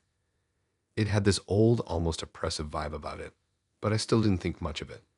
I figured it was just because it was so quiet, and maybe the building itself was a little too old to feel comfortable. She led me through the aisles, showing me the old books that lined the shelves, speaking in reverent tones about the energy she felt there. I half listened, not sure if I should take her seriously or if she was just having fun with the whole idea. But as we walked deeper into the library, things started to feel off. The air seemed heavier, and there was an odd silence that seemed to press down on us. It wasn't just the quiet of a library. It was like the silence was watching us, waiting for something to happen. Then she stopped in front of a particular row of bookshelves, her eyes lighting up like she had found something hidden away for years. "This is it," she whispered, almost to herself. "The book." I raised an eyebrow. "What book?" She pulled out an old dusty volume from the shelf, the cover worn and cracked with age. It didn't have a title, just an intricate design carved into the leather. My curiosity piqued. I took a step closer to inspect it. "This is the one," she said, holding the book out to me. "It's the key to understanding everything." I didn't know what she meant by that, but the way she was talking made me feel uneasy. She wasn't acting like we were just browsing for books. This was something deeper for her, something she had been waiting for. My instincts were telling me to back off, but I didn't want to seem rude or dismissive. So I took the book from her hands. "Now, I need you to read a specific passage," she said, her voice suddenly very serious, almost stern. "This is the only way to open the door. It will show you the truth, but you have to say the words exactly." I laughed awkwardly, thinking this was some kind of weird roleplay, but her eyes didn't leave mine. She was so serious that for a moment, I felt like I might have made a mistake. "You want me to read a random passage from an old book?" I asked, still unsure if she was messing with me. "It's not random," she insisted. "You have to say the words from this passage. It's the only way to see what's really here." I hesitated for a second, looking at her face. There was no sign of joking in her expression. She was dead serious, her eyes wide and intent. I could feel my nerves growing as I glanced down at the book in my hands. It felt cold, heavier than it should have been. Against my better judgment, I opened the book to the page she pointed to and read aloud, the words unfamiliar on my tongue, the language old and cryptic. I couldn't even understand most of it, but I read it anyway, hoping it would be some kind of quirky experience. The moment I finished the last word, the lights in the library flickered. At first, I thought it was just a coincidence. Maybe the old wiring was acting up. But then it happened again. The lights blinked, then dimmed completely, leaving us in almost total darkness. The only source of light now was the faint glow from the windows, casting long, eerie shadows across the room. And then I heard it. A whisper. It was faint at first, just a soft murmur in the dark, but it grew louder, coming from all directions. It wasn't a single voice, but several voices, all speaking at once, overlapping and muffled. I couldn't make out the words, but I could feel them. I could feel them crawling under my skin, scratching at the back of my mind. I looked around, panicked now, trying to figure out where it was coming from. Was it her? Was she playing some kind of trick? but she was standing motionless, her eyes fixed on the darkness, a faint smile on her lips. "It's too late," she whispered, barely audible over the rising hum of the voices. "Now they're coming for us." I didn't know what she meant, but my pulse was racing. I wanted to leave. I wanted to run, but the door seemed miles away, and the whispers were getting louder and more insistent. The shadows seemed to stretch and twist, almost like they were alive. The air felt thick, like it was closing in around me, suffocating me. I turned to her, desperate to understand what was happening. "What did I just do?" I demanded. "What's going on? Why is this happening?" Her smile grew wider, her expression almost serene. "You opened the door. Now there's no going back. They're coming for us, just like I said." I could feel my heart pounding in my chest as I backed away, my body frozen with fear. The whispers were now a cacophony, echoing around the room like 1,000 voices speaking at once. It wasn't just the sound. It was the feeling, the overwhelming sense of something coming closer, something terrible, something that wanted me. I couldn't take it anymore. I had to get out. I ran, stumbling through the dark, blindly feeling for the door. I didn't care how crazy it looked. I had to leave. I finally made it to the door and yanked it open, slamming it behind me. I don't know how long I stood outside, gasping for air, my heart still racing. But I wasn't sure if I was truly free. I wasn't sure if whatever I had unleashed in that library was gone. I haven't heard from her since that night, and I don't think I ever want to. I don't know what was real and what wasn't, but I can't shake the feeling that the library is still out there, waiting for someone else to open the book and read those words.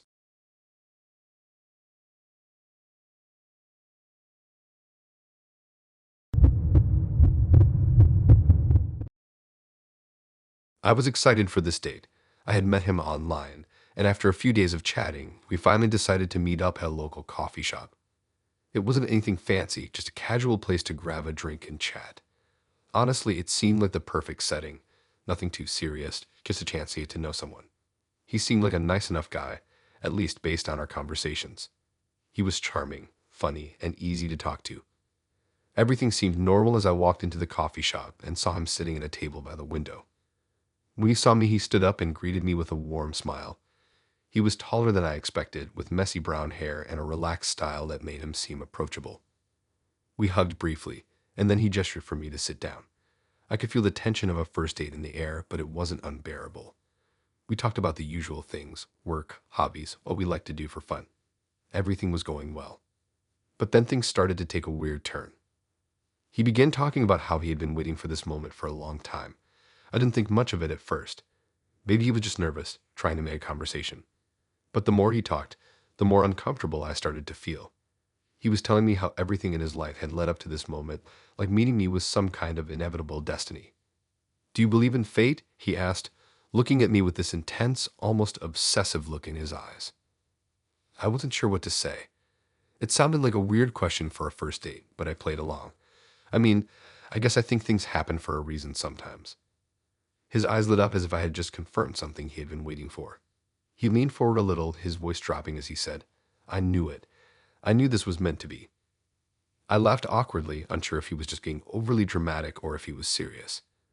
But I could tell he wasn't joking. There was something in his tone, something that made my skin crawl. "I've been following you for a while now," he said suddenly, his eyes never leaving mine. "For years, actually." The words hit me like a ton of bricks. "What?" "Yeah, I know it sounds crazy, but it's true," he continued, almost as if he was explaining something perfectly rational. "I've been following you, watching the way you live your life, the choices you make, and everything has led me to this point." I didn't know how to respond. My mind was racing, trying to make sense of what he was saying. Was he just being weird? Was this a bad joke? But the way he was looking at me, so intense, so focused, it made me feel like I was in the middle of something I didn't understand. And then, as if on cue, he pulled something out of his bag, a thick notebook. He placed it on the table and slid it toward me. "This is everything," he said. "Everything I've learned about you." I stared at the notebook, unable to speak. My heart started to pound in my chest. What the hell was going on? He opened it and began flipping through the pages. Each page was filled with handwritten notes, detailed notes about places I had been, people I had met, things I had done. It was like a log of my life, but written by someone who had been following me for years. "There's more," he said, his voice almost reverent as he continued to flip through the pages. I know everything about you, your favorite places, the things that make you happy, the things that make you sad. All of it. I've been keeping track because I knew you were the one. I was frozen. I couldn't even comprehend what he was saying. It felt like I had stepped into some twisted nightmare. How did he know so much about me? How could he have been following me for so long without me ever knowing? This is insane, I managed to say, my voice shaking. How do you have all this information? This is creepy. He didn't seem fazed by my reaction. He just kept flipping through the pages like it was all perfectly normal. I told you we're meant to be together. You've always been the one. I've been preparing for this moment. I stood up, my heart racing. This was not what I had signed up for. I wanted to leave, to get out of there, but my legs felt like they were made of lead. I could barely move. He reached out and grabbed my wrist, his grip firm but not painful. Don't go, he said softly. We're finally here. This is it. You see it now. You're the one I've been waiting for. I tried to pull away, but he wouldn't let go. The tension in the air was suffocating, and I could feel the panic rising in my chest. Let go of me, I said, my voice barely above a whisper. He didn't seem to hear me. Instead, he just stared at me, his expression still so calm, so sure of himself. This is destiny. I've been waiting for you. I've been preparing for this. My mind was racing. I knew I had to get out of there. This wasn't just a date anymore. This was something much darker, much more twisted than anything I could have imagined. I had to escape. With everything I had, I wrenched my arm free from his grip and ran. I didn't look back. I didn't care if he was calling after me. I didn't care if he was confused or hurt. I had to get out. I don't know how I managed to leave that coffee shop, but once I was outside, I could breathe again. I felt like I had just narrowly escaped something I couldn't explain, something that wasn't just creepy, it was dangerous. I haven't heard from him since that night. I blocked his number and deleted our messages, but I can't shake the feeling that he's still out there watching me. I don't know how he found me, how he learned everything about my life, but I can't help but wonder how long he's been following me without me even knowing. Every time I see someone watching me too closely, I feel my skin crawl.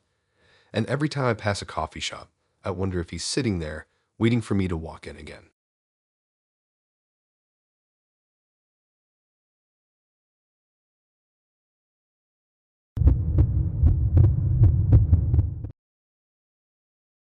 I had been chatting with her for weeks before we finally decided to meet in person. Her messages were always engaging, and she had a way of making even the simplest conversation feel deep, like there was always some hidden meaning behind her words. She was beautiful, too, kind of mysterious in a way that made her stand out. It was hard to resist, honestly. She had that pull, that aura that kept me coming back for more. I thought she was interesting, maybe even a little quirky, and I was excited to meet her. We decided to meet at a park, just for a casual walk. No expectations, just a chance to talk in person and see how things went. When I showed up, she was already there, sitting on a bench, looking out at the lake. She looked exactly like her photos. Long, dark hair, a soft smile, and a kind of serene energy about her. She stood up when she saw me and smiled. Hey, she said, her voice calm, but with a little edge of excitement. I've been waiting for you. I smiled back, thinking how nice it was to finally meet her. We exchanged greetings and started walking along the path. It wasn't a busy day at the park. The weather was perfect, and the sun was still high in the sky. Everything seemed fine at first, but the more we walked, the more I started to feel like something wasn't quite right. We talked about normal things at first, our favorite books, movies, music, but as we walked further into the park, she started getting a little too close. I didn't mind at first. She was just walking beside me, but then her pace quickened, and she started walking in sync with me, almost too in tune with my movements. I can feel your energy, she said suddenly, and I could feel a shift in the air. The tone of her voice had changed, and it was as if the whole conversation had taken on a different depth. I glanced at her, unsure of what she meant by that. My energy. She nodded, her eyes focused ahead as we continued walking. Yeah, it's like I can sense it. Your energy, it's powerful. You've been through a lot, haven't you? I didn't know how to respond to that. I mean, sure, I'd gone through my share of ups and downs, but it felt strange for her to say it like she could feel it without knowing anything about me. Still, I smiled and nodded, trying to brush it off. I guess everyone has their own battles. She smiled back, but it was different now, colder and more knowing. We'd known each other for lifetimes, she said, almost like it was a fact. That made my stomach twist. What do you mean? She didn't answer right away. Instead, she kept walking, the smile still on her face, but now I could tell there was something more behind it. She was too calm, too intense. I couldn't shake the feeling that she was trying to say something without actually saying it. We walked for a few more minutes in silence, and I was starting to get a little uncomfortable. But before I could say anything, she stopped in her tracks, her eyes suddenly locked onto mine. "It's almost time," she said. The words were spoken so softly, but they carried weight. It was like she wasn't talking to me anymore. She was talking to someone else, or maybe to herself. I felt the chill go down my spine, and I instinctively took a step back. "What's going on?" I asked, my voice unsteady now. She just looked at me, a soft smile playing at the corners of her lips. "It's happening," she whispered, almost like a prayer. Then she reached into her bag and pulled out something that made my heart skip a beat. A small bundle of candles.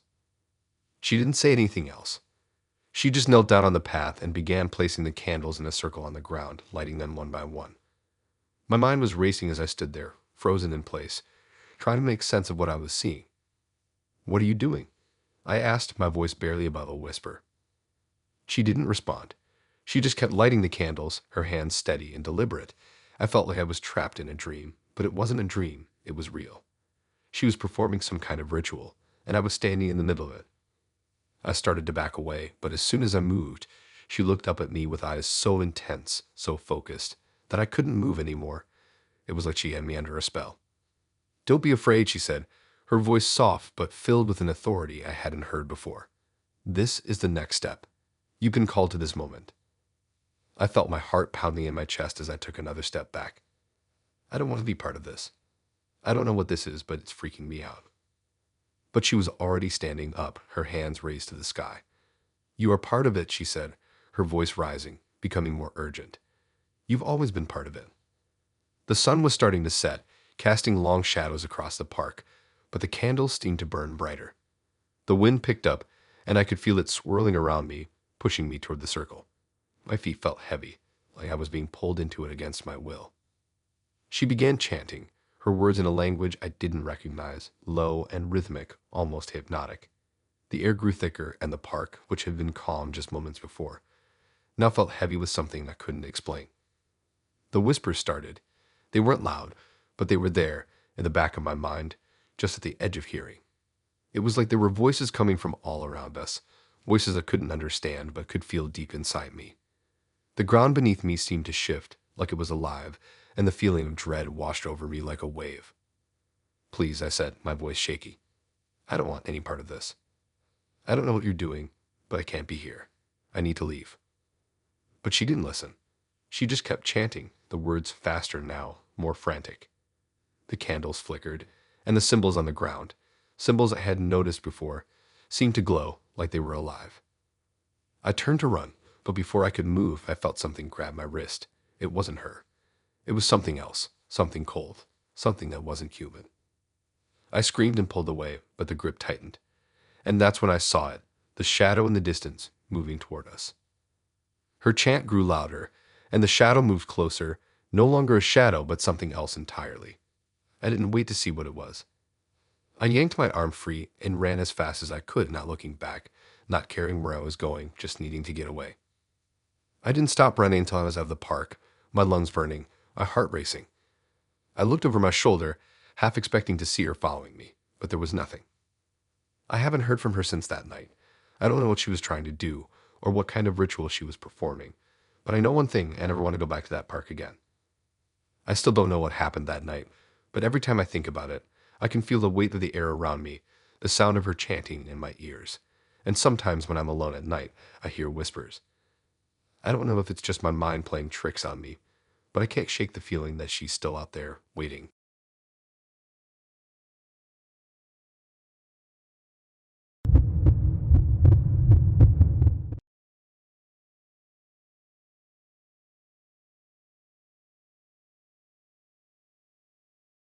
It started out like any other date.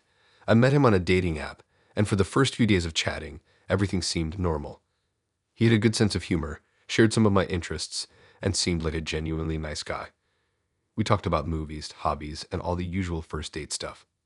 He suggested we watch a movie together at his apartment, and after chatting for a bit, I agreed. It seemed like an easy, no-pressure kind of date. When I arrived at his apartment, he greeted me with a smile and invited me in. The place wasn't anything special, nothing fancy, just a typical bachelor apartment. A little messy maybe, but nothing too weird. We chatted for a bit, and then he asked if I wanted something to drink. I said sure, so he went into the kitchen, leaving me in the living room alone. As I sat down on the couch, I noticed a strange feeling creep over me. The room felt off. It wasn't that there was anything particularly unusual about the space. It was just your typical apartment. But there was this subtle heaviness in the air, like something wasn't quite right.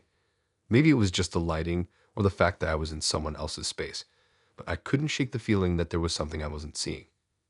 He came back with drinks in hand and sat next to me.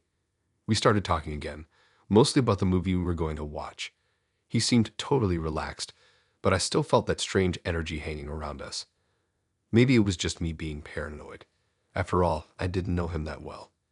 He could have been the type to get a little too comfortable with someone too quickly. But then, just when I thought the evening might settle into something normal, he dropped the first bombshell. "Do you want to be my roommate?" he asked, his voice casual, as if this was the most normal thing in the world. I blinked, not sure what he meant. "Your roommate?" I asked. "I didn't know you had one." He smiled, looking almost proud of himself. "Yeah, he's pretty cool. You'll like him." I was confused now. "Your roommate is a guy?" "Not exactly," he said, his smile growing wider. "You'll see." He stood up and gestured for me to follow him. I was caught off guard, but tried to laugh it off. Maybe he was messing with me, trying to show me something funny. Maybe it was one of those weird quirks people have. Still, something in my gut told me this wasn't going to be the joy I thought it was. He led me to a room at the back of the apartment. It was dark, and the curtains were drawn tight, blocking any light from coming in. The only light in the room came from a small, dim lamp in the corner. I couldn't make out much at first, but when my eyes adjusted, I froze. There, sitting in a chair in the corner of the room, was a mannequin. Not just any mannequin, though. This one was dressed in clothes that looked exactly like mine. The same kind of shirt I wore, the same kind of jeans I had in my closet. It was like looking at a lifeless version of me. The mannequin's face was perfectly blank, with no expression, no features except for the cold, smooth surface. But what really struck me was the eerie similarity it had to me, right down to the posture and the way it was sitting, as if it had been placed there to mimic me. I felt my stomach drop. I didn't know what to say. "Isn't he great?" he asked, being like a proud parent showing off a child's artwork. I managed to choke out a weak laugh. Yeah, it's really impressive." My voice didn't sound right to me. I couldn't tell if I was just in shock or if I was genuinely disturbed. He walked over to the mannequin and ran his fingers over the clothes, smoothing them out like it was a real person. "I made him," he said, his voice oddly tender. "I thought if I could create someone who looked like you, maybe I could feel more connected. Like really connected." My stomach twisted as I took a step back, unsure of how to react.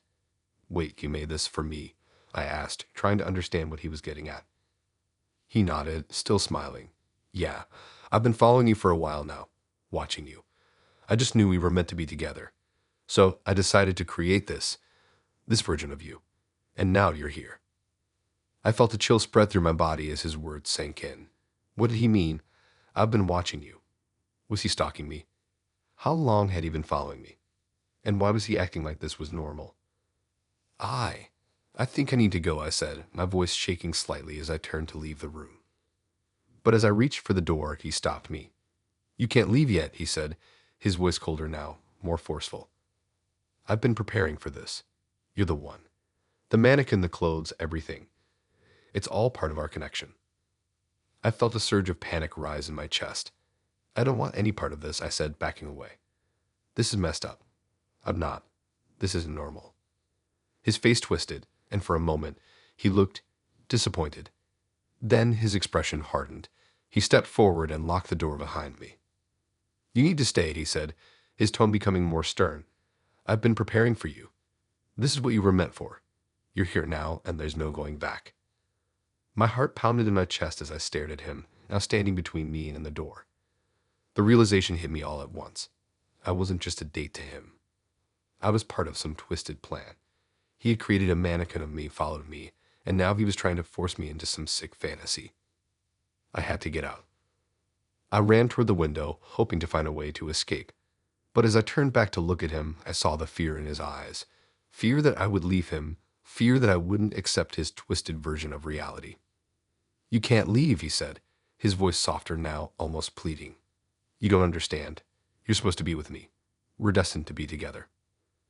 I could barely breathe as I shoved open the window and scrambled out, ignoring the pain in my hands as I gripped the ledge. I didn't care about anything except getting out of there. I don't know how I managed to escape, but I ran the entire way back to my car, my heart still racing. I didn't stop to look back. I didn't care if he was watching me from the window. I didn't care about anything except getting as far away as possible. I haven't heard from him since, but I still don't feel safe. Every time I see a mannequin or a store mannequin display, I feel like I'm being watched. I don't know what kind of sick obsession he had with me, but I'm terrified that one day I might run into him again. Or worse, the mannequin might show up at my door.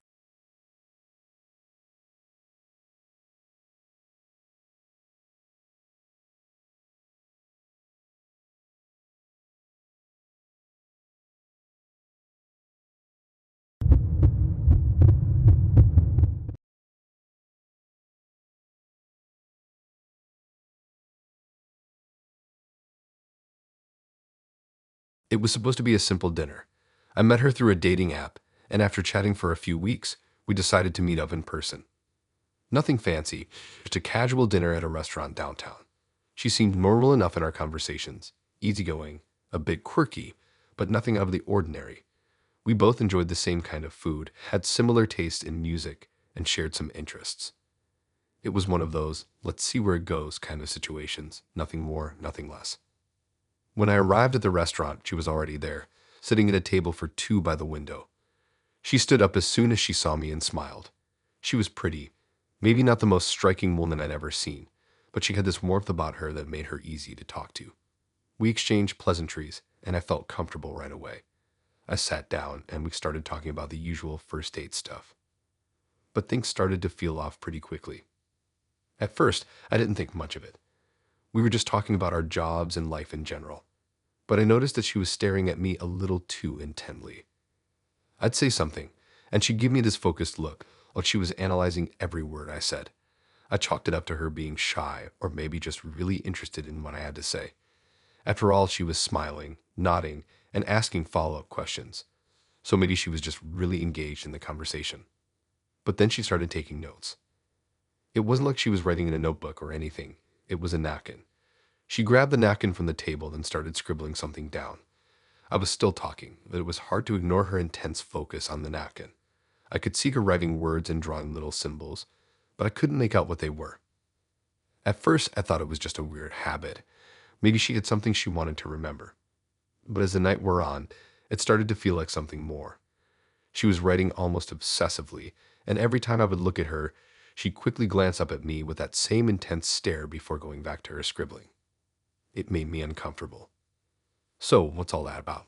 I asked, trying to lighten the mood. "What are you writing down?" She didn't immediately answer. She just kept writing, the pen moving swiftly over the napkin. When she finally looked up, her expression was almost too calm, like there was something important she needed to tell me, but she was trying to keep it cool. "I've been studying you," she said, her voice low but steady, "for months now." My heart skipped a beat, and I suddenly felt a wave of unease flood over me. I didn't know how to respond. Was this some sort of weird joke? "I've been observing you," she continued, like she was explaining something completely normal. "How do you interact with everyone around you, your body language, the way you think, the way you talk?" She paused, her eyes locking onto mine. "I've been planning our relationship for a while." My stomach twisted. "What do you mean planning?" "You've been planning our relationship." She nodded, her gaze still fixed on me. "Yes, everything you've done so far, everything you've said to me, it's all part of a bigger picture. I've been observing you, and I know exactly what we need to do next." I wasn't sure if I should laugh or get up and leave. This was definitely not the direction I had expected our date to go. I tried to keep my voice steady, but my heart was racing. "I don't know if I'm following you. What exactly do you mean?" Instead of answering right away, she took a deep breath and set her pen down, finally looking up at me with a soft but serious expression. "I've been studying your behavior, your interactions, your habits, how you move through the world. I've been preparing for this moment. Preparing? I repeated, unsure if I was hearing her correctly. What do you mean, you've been preparing? She smiled, but it was almost too knowing, like she already had everything figured out. I know you better than you know yourself. And now I'm ready to take the next step. I felt the chill run down my spine. Next step. Before I could say anything else, she reached into her bag and pulled out another napkin, this one covered in more writing, more notes, and more symbols. She spread it out on the table and pointed to a section of it. Look here, she said, her finger tracing a line on the napkin. This is where we are now. And this is where we're going. This is the plan. I stared at the napkin, but the more I looked, the more I realized that I didn't want to be part of this. This wasn't a normal date. This wasn't something I could brush off as a quirky personality trait. This was something else. I think I should go, I said, standing up quickly. This is getting weird, and I'm not comfortable with this anymore. But as I turned to leave, she stood up, her hand shooting out to block my way. Her grip was firm, and she wasn't letting go. You can't leave, she said, her voice still calm, but now carrying an undercurrent of something darker. Not until you agree. You have to follow the plan. My pulse quickened, and I tried to pull away from her, but she didn't budge. Her eyes locked onto mine, and for the first time since meeting her, I saw something in her that made my stomach drop. It wasn't love or desire, it was obsession. You don't understand, she said, her voice low. I've spent so long preparing for this. I've watched you, studied you, and now it's time. You're going to follow the plan, and you're going to stay. I could feel my heart pounding in my chest. This wasn't a conversation anymore. This wasn't a date. This was her trying to control me, trying to lock me into whatever twisted narrative she had created in her mind. I backed away from her, my mind racing. No, I'm done. I'm leaving. But she just smiled that same smile, that knowing, too calm smile, and stepped in front of me again. You can't leave. You're part of this. You'll understand once you follow the plan. The fear that had been creeping in suddenly hit me like a wave, and I knew in that moment that I wasn't just dealing with a woman who had some weird hobby. She was delusional, and I had to get out before things got even worse. With everything I had, I shoved past her and ran for the door, not caring how rude it was or how shocked she might have been. I just needed to get out. I didn't stop until I was outside, standing in the fresh air, my heart still pounding in my chest. I didn't know what was going through her mind or what kind of plan she had, but I knew one thing for sure. I was never going back to that restaurant, and I was never going near her again. I haven't heard from her since that night. I blocked her number, deleted our messages, but I still can't shake the feeling that she's out there somewhere watching me, waiting for me to follow the plan.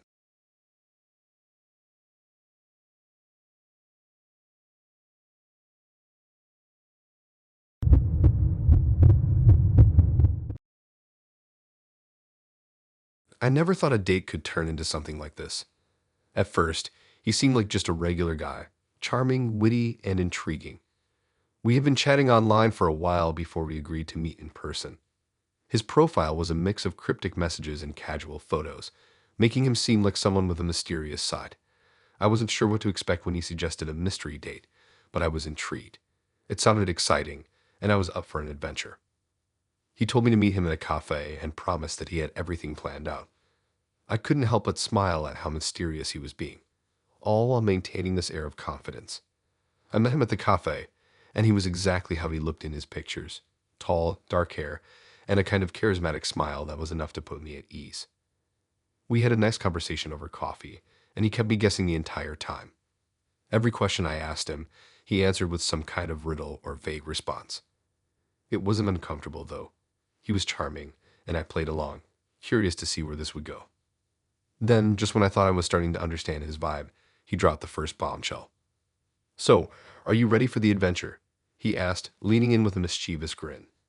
Adventure, I repeated, raising an eyebrow. He nodded, his grin widening.